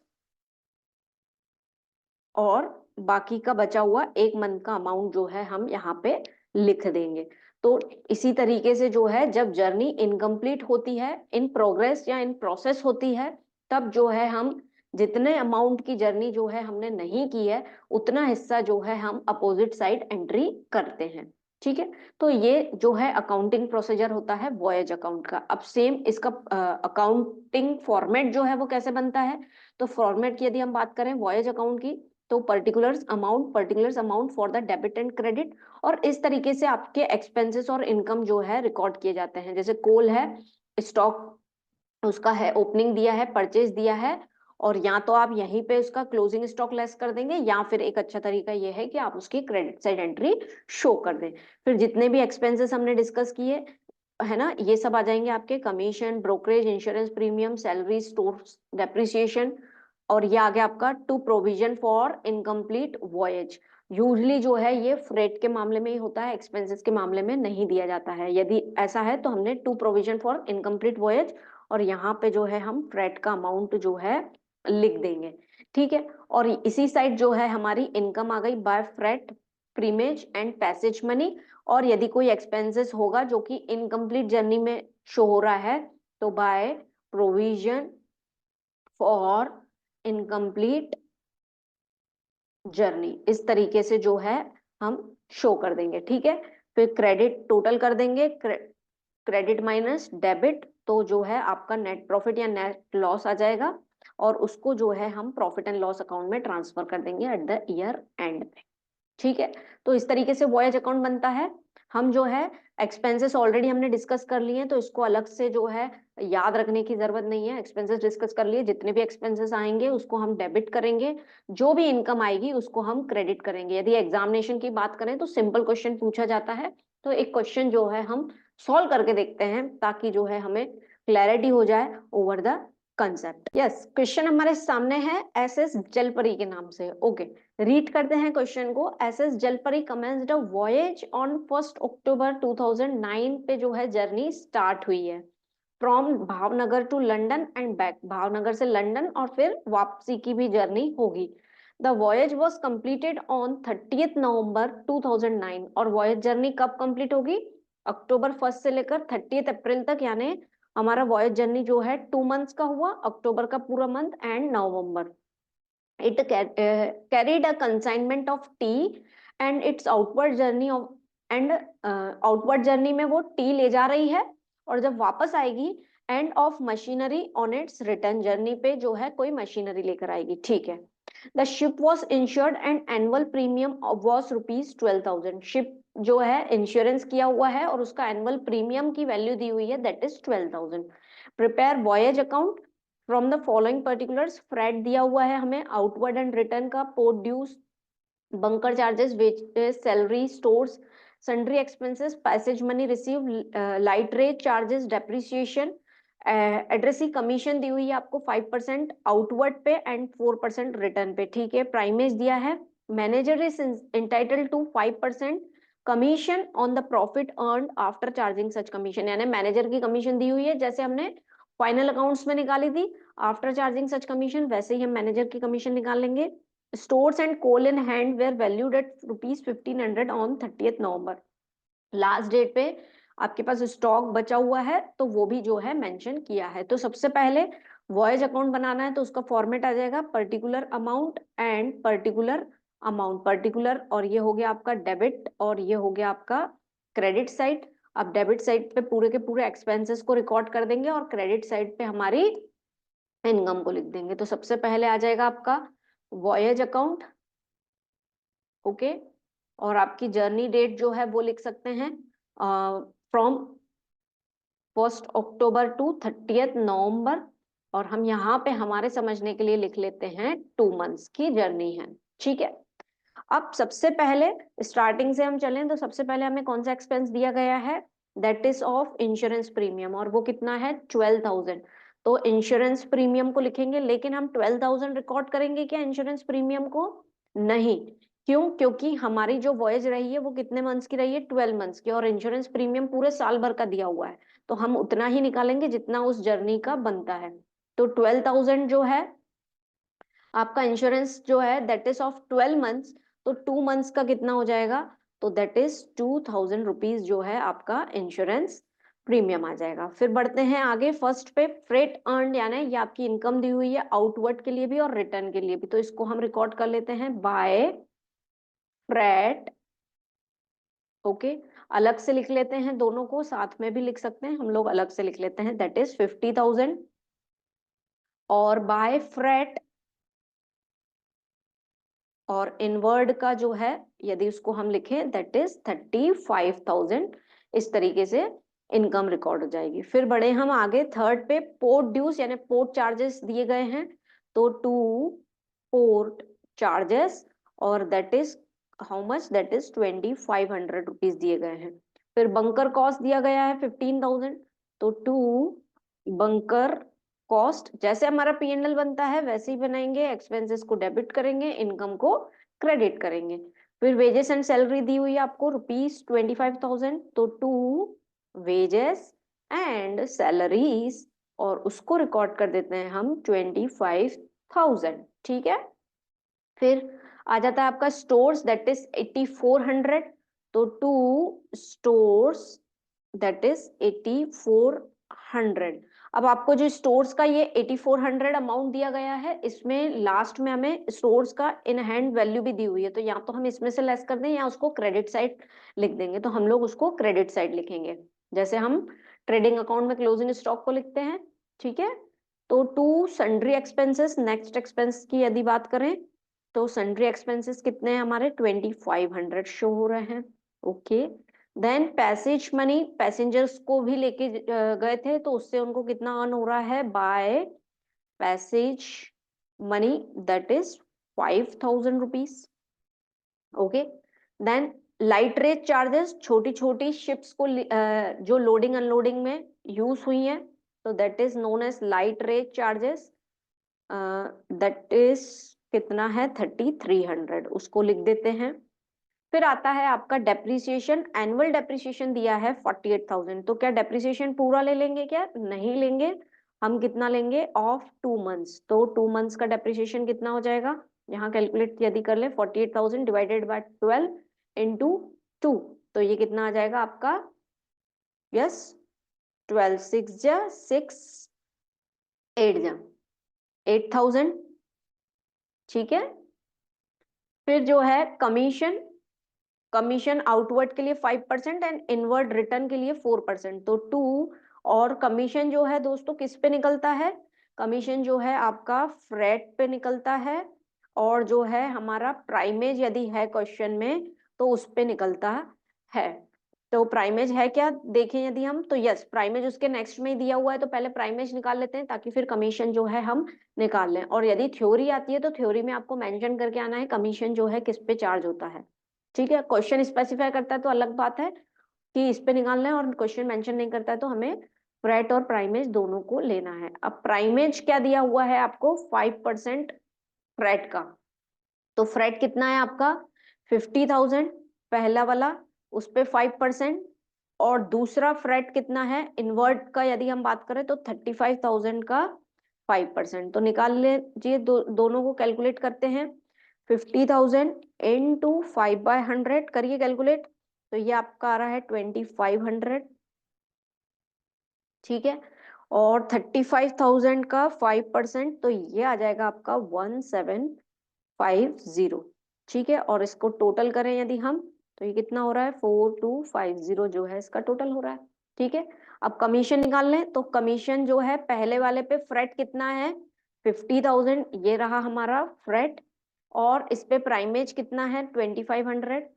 साथ में इसलिए नहीं निकाला है क्योंकि परसेंटेज ऑफ कमीशन अलग दिया है, एक पे 5% एक पे 4, तो इसलिए हमें अलग से कैलकुलेशन करनी पड़ेगी। इस पे 5%, यानी 52,500 का 5%, सेकेंड कितनी हो जाएगी 35,000 फ्रेट दिया हुआ है हमें, और 1750 जो है उसका प्राइमेज दिया हुआ है, और इसका जो है यस परसेंटेज दिया है 4%। तो कैलकुलेशन का ध्यान देना है, दैट इज 4% परसेंटेज चेंज है। तो निकाल लेते हैं 52,500 का 5%, तो ये आ रहा है आपका 2625, और 35,000 प्लस 1750 दैट इज 36,750 का 4%, ये आ रहा है आपका 1470, ठीक है। तो इस तरीके से जो है कमीशन हमारी कैलकुलेट हो गई। और जो है इसके आगे अगर हम बढ़े तो प्राइमेज हो गया, फिर दिया है आपको मैनेजर्स कमीशन जो कि आफ्टर चार्जिंग सच कमीशन दिया हुआ है, तो क्रेडिट माइनस डेबिट करके उस पर 5% निकालेंगे। स्टोर्स इन हैंड दिया है तो इसको जो है क्लोजिंग स्टॉक को रिकॉर्ड कर देते हैं, तो 2 stores and coal in hand, या इसको क्लोजिंग स्टॉक के नाम से भी आप रिकॉर्ड कर सकते हो। तो ये कितना दिया है 1500, तो इस तरीके से हमने सब रिकॉर्ड कर दिया। अब बचा है हमारा मैनेजर का कमीशन, टू मैनेजर्स कमीशन, और वो हम कैसे निकालेंगे, क्रेडिट में से डेबिट को लेस कर देंगे, और जो अमाउंट आ रहा है उस पर रेट अपॉन 100 प्लस रेट, आपको याद हो तो हमने फर्स्ट यूनिट में फाइनल अकाउंट्स में किया है। तो सबसे पहले हम टोटल कर लेते हैं, और आपको कैलकुलेटर लेकर जाना है एग्जामिनेशन में, है ना, नहीं तो जो है कैलकुलेशन करने में जो है बहुत टाइम कंज्यूम हो जाएगा। तो सबसे पहले टोटल करें 50,000, क्रेडिट साइड का प्लस 35,000 प्लस 5,000 प्लस 4250 और फिर है आपका 1500, तो ये आ रहा है 95,750 क्रेडिट साइड का। ठीक है, अब इसमें से क्रेडिट में से डेबिट को लेस कर देते हैं, तो क्रेडिट में से यदि डेबिट को लेस कर दें, यानी 95,750 में से माइनस करते हैं हम 2,000 इंश्योरेंस प्रीमियम का, 2,500, फिर 15,000, देन 25,000, 8,400, फिर आगे आपका 2,500 दैट इज 2,500, 3,300 को लेस कर दिया, फिर आ रहा है हमारा 8,000 डेप्रिसिएशन, उसको लेस कर दिया, देन 2,625 और 20 दैट इज 1,470 को यदि हम लेस कर दें, तो जो है आपका बच रहा है 24,995 जो है, जब हमने क्रेडिट को डेबिट में से लेस किया तो हमारा आ रहा है 24,995। अब इस पे कितना परसेंट कमीशन का रेट है, दैट इज 5% और 100 प्लस रेट यानी 105। ठीक है, इसका कंसेप्ट पूरा जो है हमने फाइनल अकाउंट्स में समझ चुके हैं। यदि यहाँ पे आपको क्लैरिटी नहीं मिल रही हो, फर्स्ट टाइम आप देख रहे हो, तो आप पहले उसको एक बार कंसेप्ट को समझ लेना और इसको कैलकुलेट कर लें। मैनेजर की कमीशन 249 सॉरी 55 आ रहा है, 24955 इंटू 5 डिवाइडेड बाय 105, तो ये आपकी कमीशन जो है आ रही है लगभग 1188.3333 आ रही है, तो हम इसको छोड़ देते हैं, हम 1188 लिख देते हैं। ठीक है, ये हो गई हमारी मैनेजर की कमीशन। अब क्रेडिट में से डेबिट को लेस करेंगे तो जो है हमारा आ जाएगा टू नेट प्रॉफिट या फिर टू प्रॉफिट, जिसको हम ट्रांसफर करेंगे कहाँ पे, प्रॉफिट एंड लॉस अकाउंट में। ठीक है, टोटल तो आपका आ जाएगा 95,750, तो जो हमारा 24,955 आया है उसमें से हम घटा देते हैं कमीशन का 1188, तो जो है आपका नेट प्रॉफिट आ रहा है 23,767 जो है हमारा नेट प्रॉफिट आ रहा है। ठीक है, तो इस तरीके से जो है वॉयज अकाउंट बनाया जाता है। जितने समय का आपको डेप्रीशिएशन या इंश्योरेंस प्रीमियम साल भर का दिया है, तो जितने समय की जर्नी है उसको उस तरीके से हम रिकॉर्ड करेंगे। बहुत सिंपल है, एक्सपेंसेस को हमने डेबिट कर दिया है, इनकम को हमने क्रेडिट कर दिया है, और इसमें एक याद रखने वाली बात यह है कि कमीशन का जब कैलकुलेशन होगा तो वो फ्रेट पे अकेले पे नहीं होगा, it will be on freight and primase. ठीक है, तो इस तरीके से जो है वॉयज अकाउंट बनता है। Next question, what do you mean by insolvency? Discuss the accounting procedure for insolvency account. Insolvency का मतलब क्या होता है, जब कोई पर्सन या कोई ऑर्गेनाइजेशन अपनी लाइबिलिटीज का पेमेंट नहीं कर पाती है, दैट मीन्स उनके जो डेट्स रहते हैं वो इतने ज्यादा रहते हैं कि उनकी एसेट्स जो हैं पर्याप्त नहीं रहती है उनका पेमेंट करने के लिए, है ना, यानी not sufficient assets are available to pay off the debts of that organisation. उस पर्टिकुलर कंडीशन को ही, जब ऐसी कंडीशन प्रिवेल होती है, तब जो है कोर्ट जो है उस ऑर्गेनाइजेशन को या उस इंडिविजुअल को जो है इंसॉल्वेंट घोषित कर देती है कि ये पर्सन जो है अपनी लाइबिलिटीज को पे नहीं कर पा रहा है। ये एक तरीके की फाइनेंशियल प्रॉब्लम है इन द बिजनेस। ठीक है, अब पढ़ते हैं हम इंसॉल्वेंसी को। Insolvency is a financial difficulty when an individual or an organization company is no longer capable to pay debt he या it owes। जब इंसॉल्वेंसी एक फाइनेंशियल डिफिकल्टी रहती है, जब कोई इंडिविजुअल हो या कोई ऑर्गेनाइजेशन कंपनी हो, वो अपने डेट्स को नहीं पे कर पाते हैं जो उनको देना है ना। Insolvency usually leads to insolvency proceedings. Insolvency में इंसॉल्वेंसी प्रोसीडिंग्स आती है, यानी कोर्ट जो है आपको क्या घोषित कर देता है, दिवालिया घोषित कर देता है, अब यदि हम हिंदी में बात करें तो, है ना। तो उस पर्टिकुलर केस में जो है legal action can be taken against the insolvent, और उसके अगेंस्ट जो है लीगल एक्शंस लिए जाते हैं। उसमें क्या होता है, एंड द एसेट्स में B liquidated and to pay off the outstanding dates.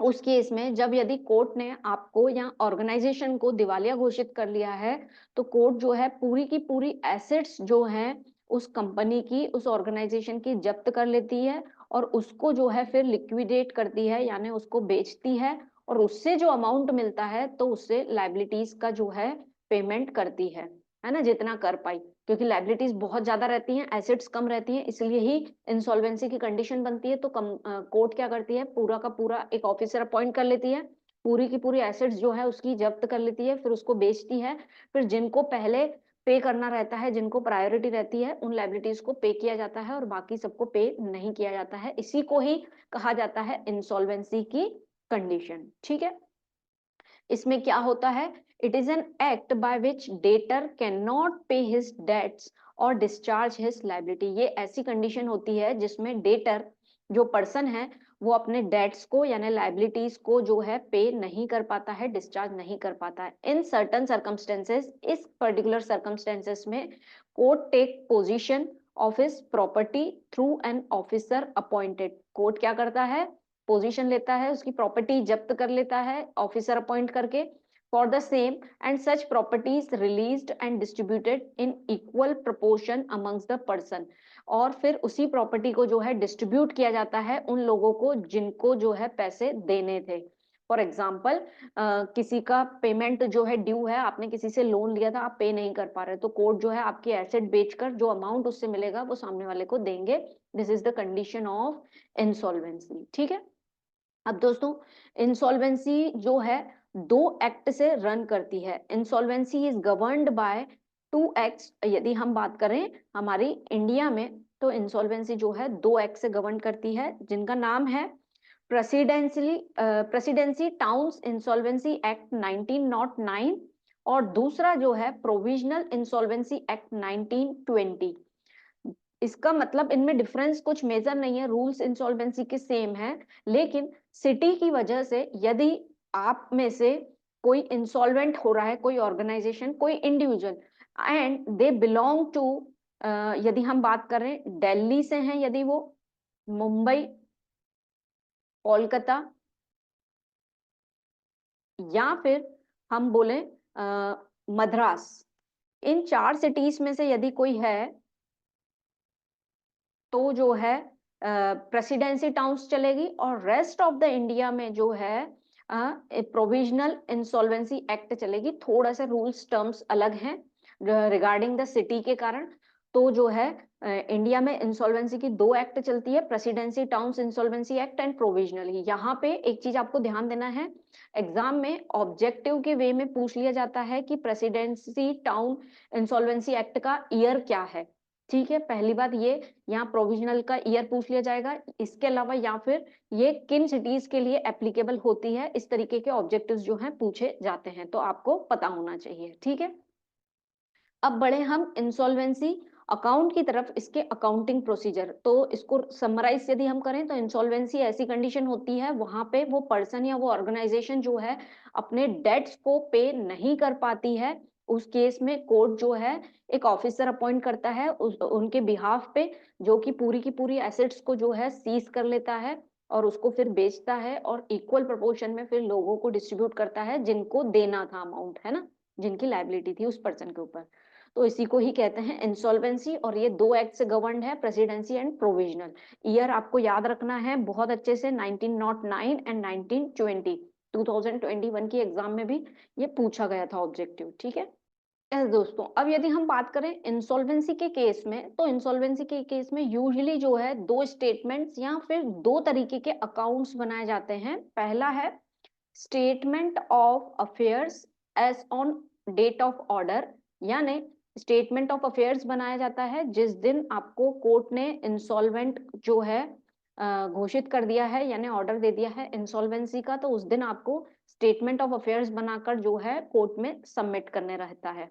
ठीक है, और दूसरा बनता है डिफिशियंसी अकाउंट।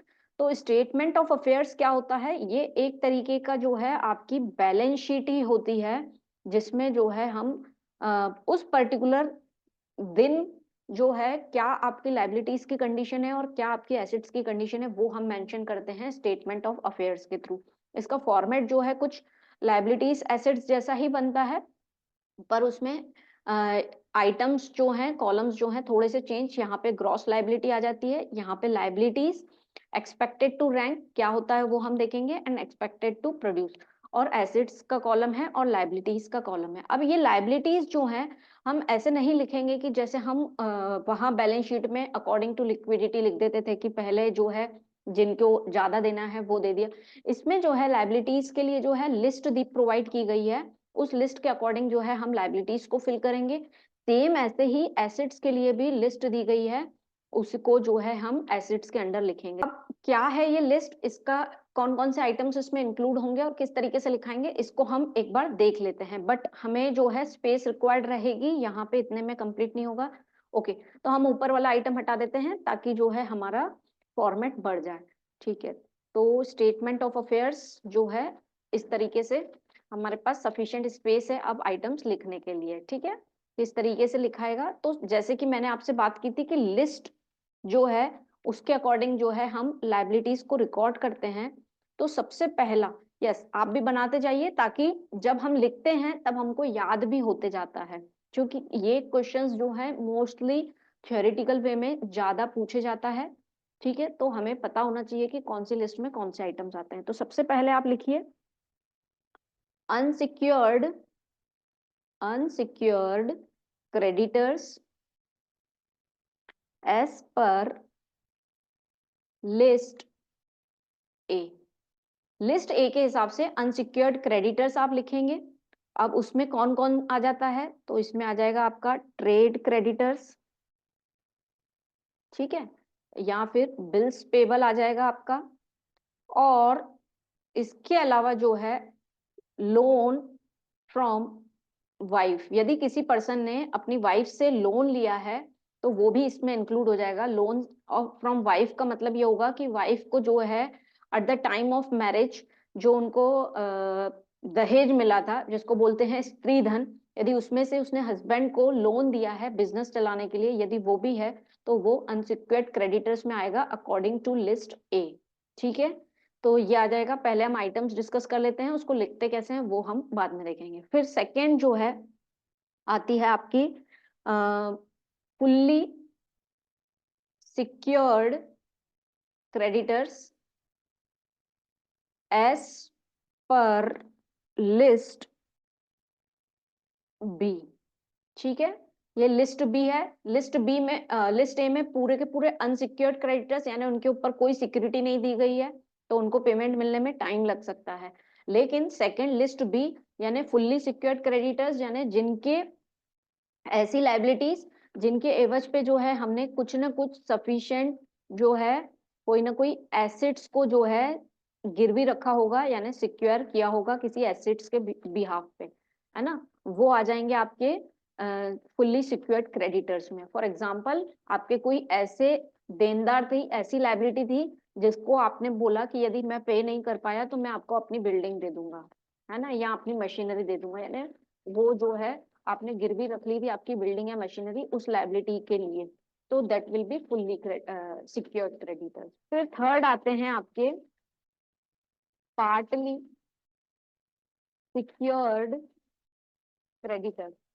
इसमें जो है आपका जो है पार्टली जो है सिक्योर्ड होता है और पार्टली जो है अनसिक्योर्ड होता है, जो आपको क्वेश्चन मेंशन करेगा। ठीक है, पार्टली जो है अनसिक्योर्ड रहता है and this is the list C, है ना। अभी हमने देखा ए बी सी।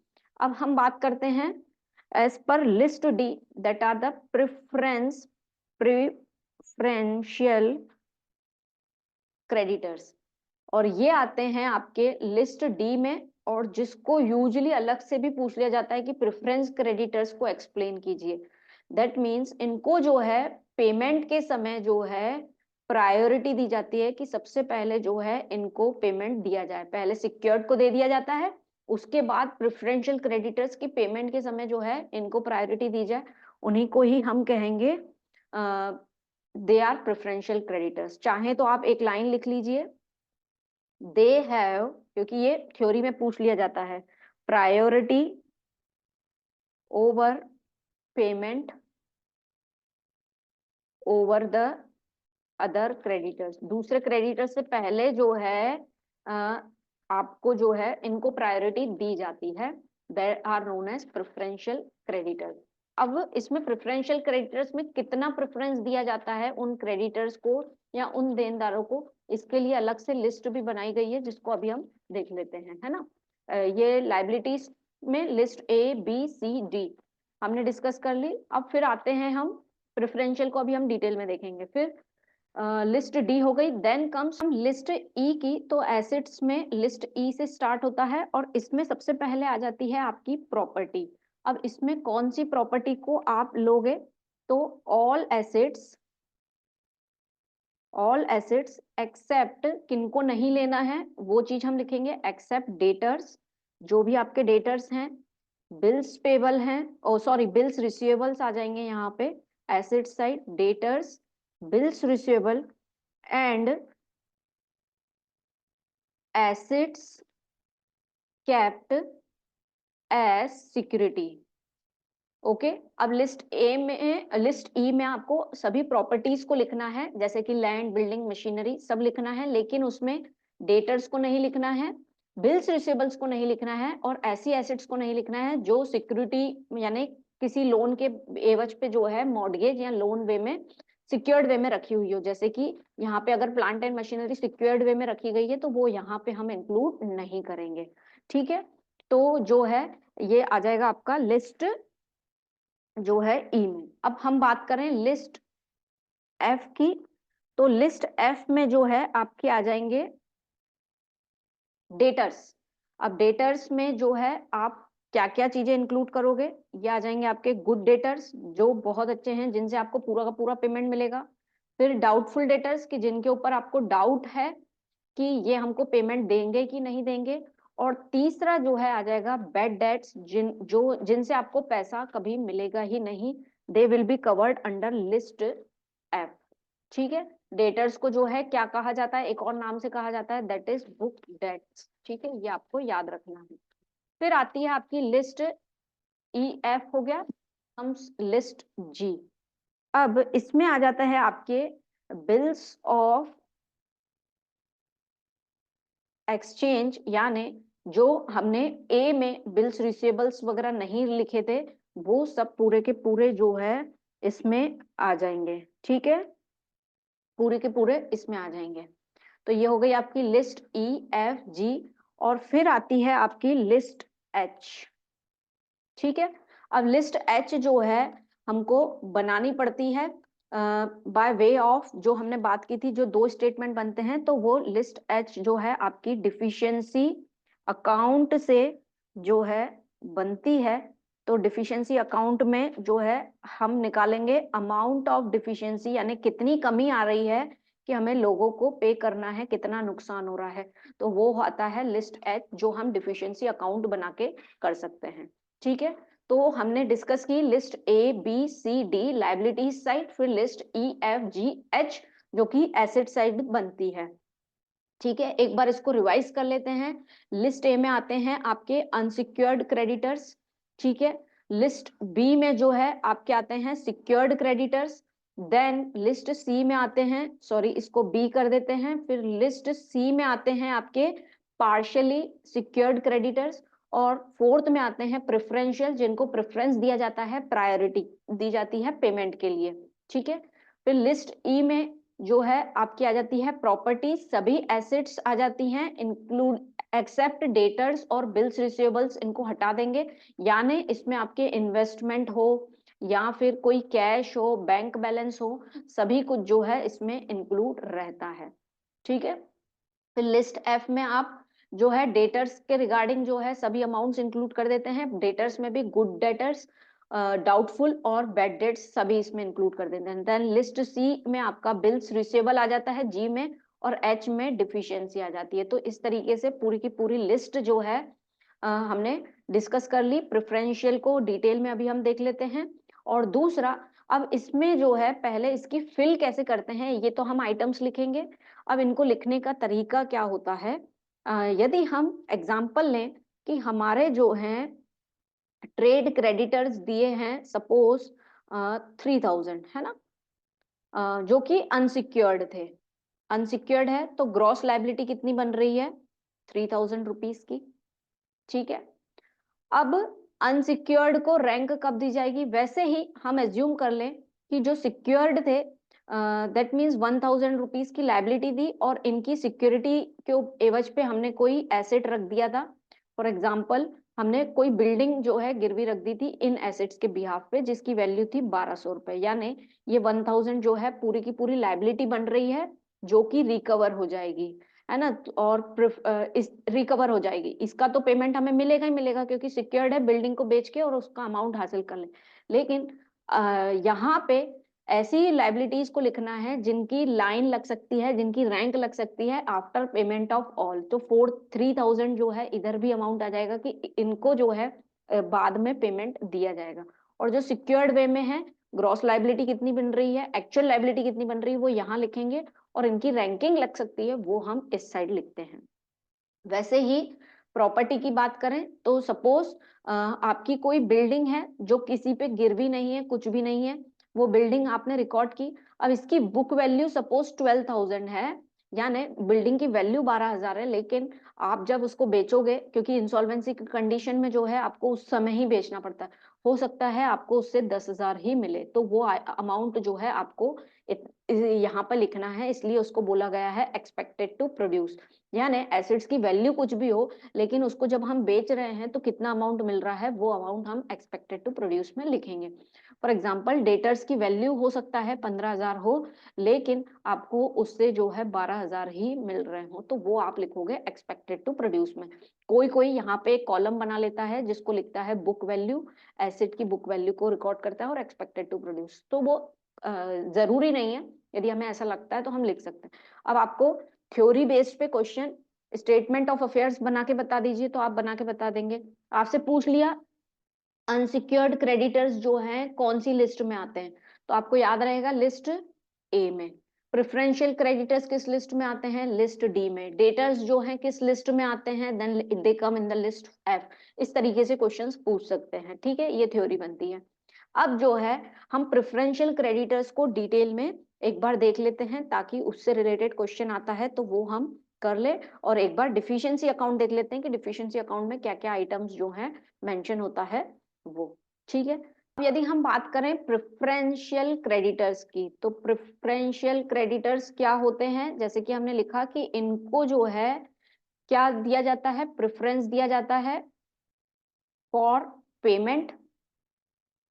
प्रेफरेंस दिया जाएगा कि उनको पेमेंट मिलेगा, सिक्योर्ड के बाद जो है प्रेफरेंशियल क्रेडिटर्स को दिया जाता है over the other creditors, over the other unsecured creditors बोलते हैं, है ना।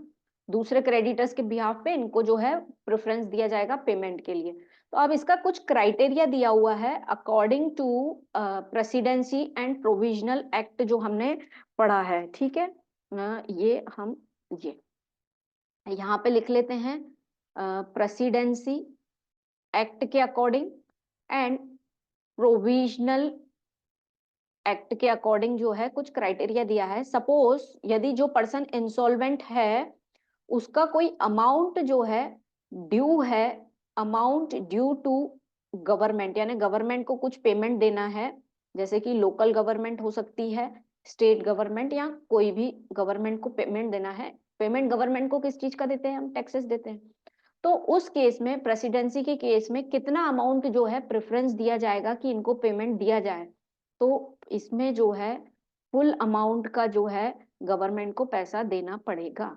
इसको यदि हम एग्जाम्पल से समझें कि आपका अमाउंट ड्यू था, आपको गवर्नमेंट को देना था 1000 रुपीज ड्यू था, तो पूरा का पूरा जो है आप प्रायोरिटी बेसिस पे 1000 दे देंगे, चाहे वो प्रेसिडेंस का केस हो चाहे प्रोविजनल एक्ट का केस हो, ठीक है। अब वैसा ही सेकंड केस बनता है, यदि आपकी कोई सैलरी किसी को देनी हो, किसी भी एम्प्लॉय को, तो उस केस में क्या करेंगे, 4 मंथ्स की सैलरी जो है उसको प्रेफरेंस दिया जाएगा, पहली बात तो 4 मंथ सैलरी और ₹300 विच एवर इज लेस, इनमें से जो भी कम है उसको जो है प्रायोरिटी दी जाएगी, ठीक है। और प्रोविजनल के केस में क्या होगा, ₹20 पर हेड जो है इसमें प्रायोरिटी दी जाएगी, ठीक है। यदि इसको हम एग्जाम्पल से समझें, किसी एम्प्लॉय की सैलरी थी हम मान लेते हैं 2 एम्प्लॉयज थे और इनकी सैलरी जो है ड्यू थी, दैट इज रुपीज, हम अज्यूम कर लेते हैं 1500 रुपीज इनको सैलरी देना था, दैट इज रुपीज 1500, है ना, फॉर 2 मंथ्स कर देते हैं। 2 महीने की सैलरी ड्यू थी जो टोटल थी 1500, और कितने एम्प्लॉयज थे, 2 एम्प्लॉयज थे। ठीक है, अब जो है हम इसका क्राइटेरिया निकालें तो 2 मंथ्स की अगर बात करें तो 4 मंथ्स की सैलरी और 300 विच एवर इज लेस, तो 2 मंथ की बात हो रही है तो 4 मंथ्स की तो ज्यादा हो जाएगी अमाउंट।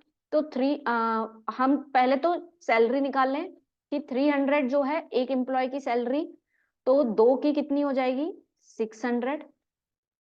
ओके, अब ये 600 और 1500 रुपए जो है उनको मिल रहे हैं, यानी इतने उनको देने हैं, और इसके क्राइटेरिया के हिसाब से कितना आ रहा है अमाउंट, 600। तो 600 तो उनको प्रेफरेंस दे दिया जाएगा, यानी ये प्रेफरेंस क्रेडिटर्स में लिस्ट डी में चले जाएंगे, और बाकी का बचा हुआ 1500 माइनस 600, 900 जो है अनसिक्योर्ड क्रेडिटर्स में लिस्ट ए में चले जाएंगे ये। ठीक है, यानी इतना उनको प्रेफरेंस दिया जाएगा, बाकी का बचा हुआ क्या हो जाएगा, they will become the unsecured creditors. ठीक है, अब आगे हम बात करें थर्ड, वेजेस की। तो वेजेस के लिए क्राइटेरिया ये है कि ओनली 4 मंथ्स या फिर की वेजेस, या फिर ₹100 विच एवर इज लेस, इन दोनों में से जो कम हो वो लेंगे, उसको प्रेफरेंस में डाल देंगे, और बाकी का जो अमाउंट बचा होगा वो अनसिक्योर्ड में चला जाएगा। और ये तो सेम है ₹20 पर हेड। ठीक है, यानी यदि प्रोविजनल के हिसाब से कोई किसी को सैलरी मिल रही है, ये तो हमने प्रेसिडेंसी की बात की, यदि प्रोविजनल का हम वेजेस को डिस्कस कर लेते हैं, है ना। प्रोविजनल में कोई आ रहा है और उसको यदि वेजेस दी जाएगी, तो यदि कोई पर्सन है, 4 इंडिविजुअल्स हैं जिनको वेजेस मिल रहा है 100 रुपीज पर हेड के हिसाब से, तो टोटल इनकी वेजेस कितनी बन रही है, 400। ओके, अब ये 400 इनकी वेजेस बन रही है, इसमें यदि इनकी प्रायोरिटी की बात करें कि लिस्ट डी में जो है कितना अमाउंट हमें लिखना रहेगा, तो 4 इंडिविजुअल से पर हेड को मिल रहा है 80 रुपीज आपके लिस्ट डी में आ जाएंगे, 320 जो है आपके लिस्ट ए में चले जाएंगे, यानी ये अनसिक्योर्ड में आ जाएंगे। यानी जितना पेमेंट बनता है उतना उनको प्रेफरेंस देंगे, जितना उनका क्राइटेरिया है, और बाकी का अमाउंट जो है अनसिक्योर्ड में चला जाएगा, और अनसिक्योर्ड जो है किस में आती है, लिस्ट ए में। ठीक है, अब फोर्थ इसमें एक क्राइटेरिया आता है रेंट टू लैंडलॉर्ड। यदि किसी लैंडलॉर्ड को जो है रेंट देना है, तो इसमें जो है फुल अमाउंट जो है आप 1 महीने का अमाउंट जो है पूरा का पूरा प्रायोरिटी मिल जाएगी उस लैंडलॉर्ड को, है ना, चाहे वो 10,000 हो, 20,000 हो, लेकिन 1 मंथ का, 2 मंथ का है तो 1 मंथ का इसमें डालेंगे, और 1 मंथ का जो है अनसिक्योर्ड में डालेंगे, और इसमें जो है कोई प्रायोरिटी नहीं दी गई है, दैट इज निल। अब इसको यदि हम समझें तो किसी लैंडलॉर्ड को यदि 20,000 रुपीज देने हैं फॉर 2 मंथ्स, तो जो है यदि हम बोलें कि लिस्ट डी में जो है कितना अमाउंट आ जाएगा, तो 2 मंथ्स का 20,000 है, तो 1 मंथ का कितना होगा, 10,000। तो 10,000 तो जो है उनको लिस्ट डी में डाल देंगे, और 10,000 बाकी के बचे हुए जो है वो लिस्ट ए में अनसिक्योर्ड में आ जाएगा। तो इस तरीके से क्वेश्चन भी आपसे पूछा जाएगा।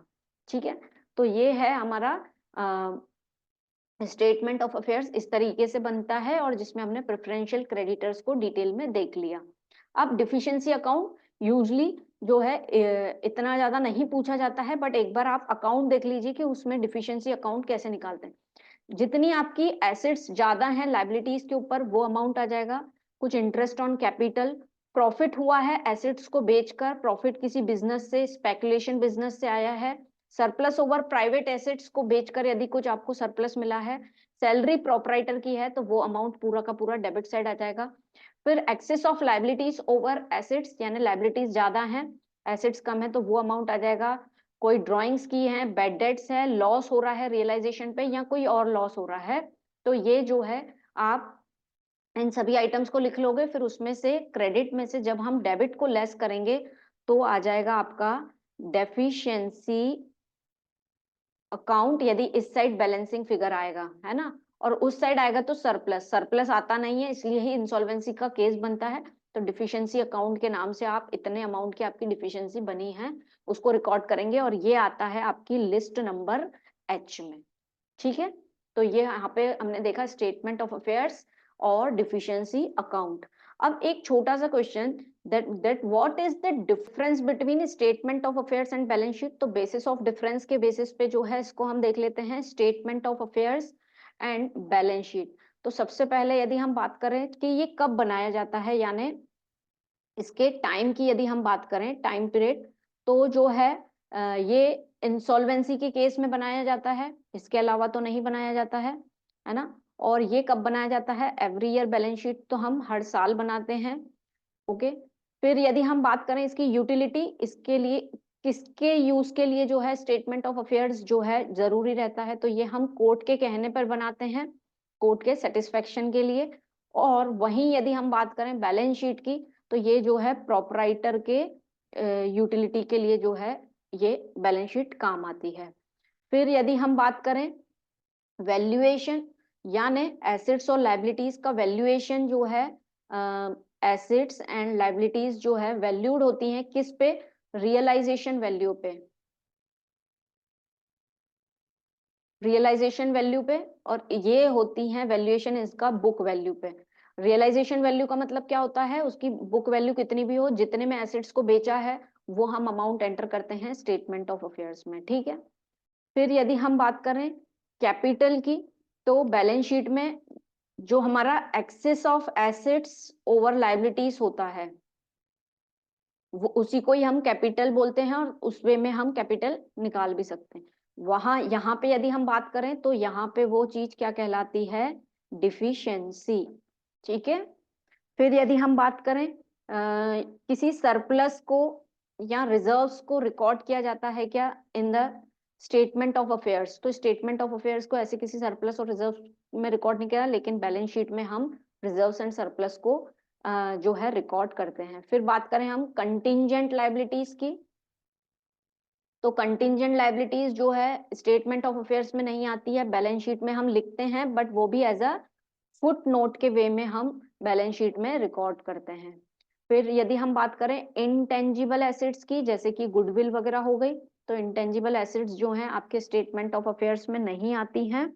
वहीं जो है यहाँ पे आपकी बैलेंस शीट में इंटेंजिबल एसेट्स जो है रिकॉर्ड की जाती है, ठीक है। तो ये है आपकी स्टेटमेंट ऑफ अफेयर्स और बैलेंस शीट के बीच में डिफरेंस। यदि हम बात करें, यस, कंटिंजेंट लायबिलिटीज हमने लिखा स्टेटमेंट ऑफ अफेयर्स में, सॉरी लिखी जाती है, इट इज रिकॉर्डेड। और यहाँ पे जो है कंटिंजेंट लायबिलिटीज बैलेंस शीट में नहीं आती है, नीचे हम फुट नोट्स में उसको लिखते हैं, ठीक है। तो ये बेसिस ऑफ डिफरेंस है between the statement of affairs and balance sheet. और यहाँ पे जो है हमारा यूनिट नंबर 4 जो है वो खत्म होता है, जहां हमने देखा इन्वेस्टमेंट अकाउंट क्या होता है, फिर हमने वॉयज अकाउंट पढ़ा, और दूसरा जो है हमने देखा कि इंसॉल्वेंसी अकाउंट जो है कैसे क्रिएट होता है। With this, thank you for the session.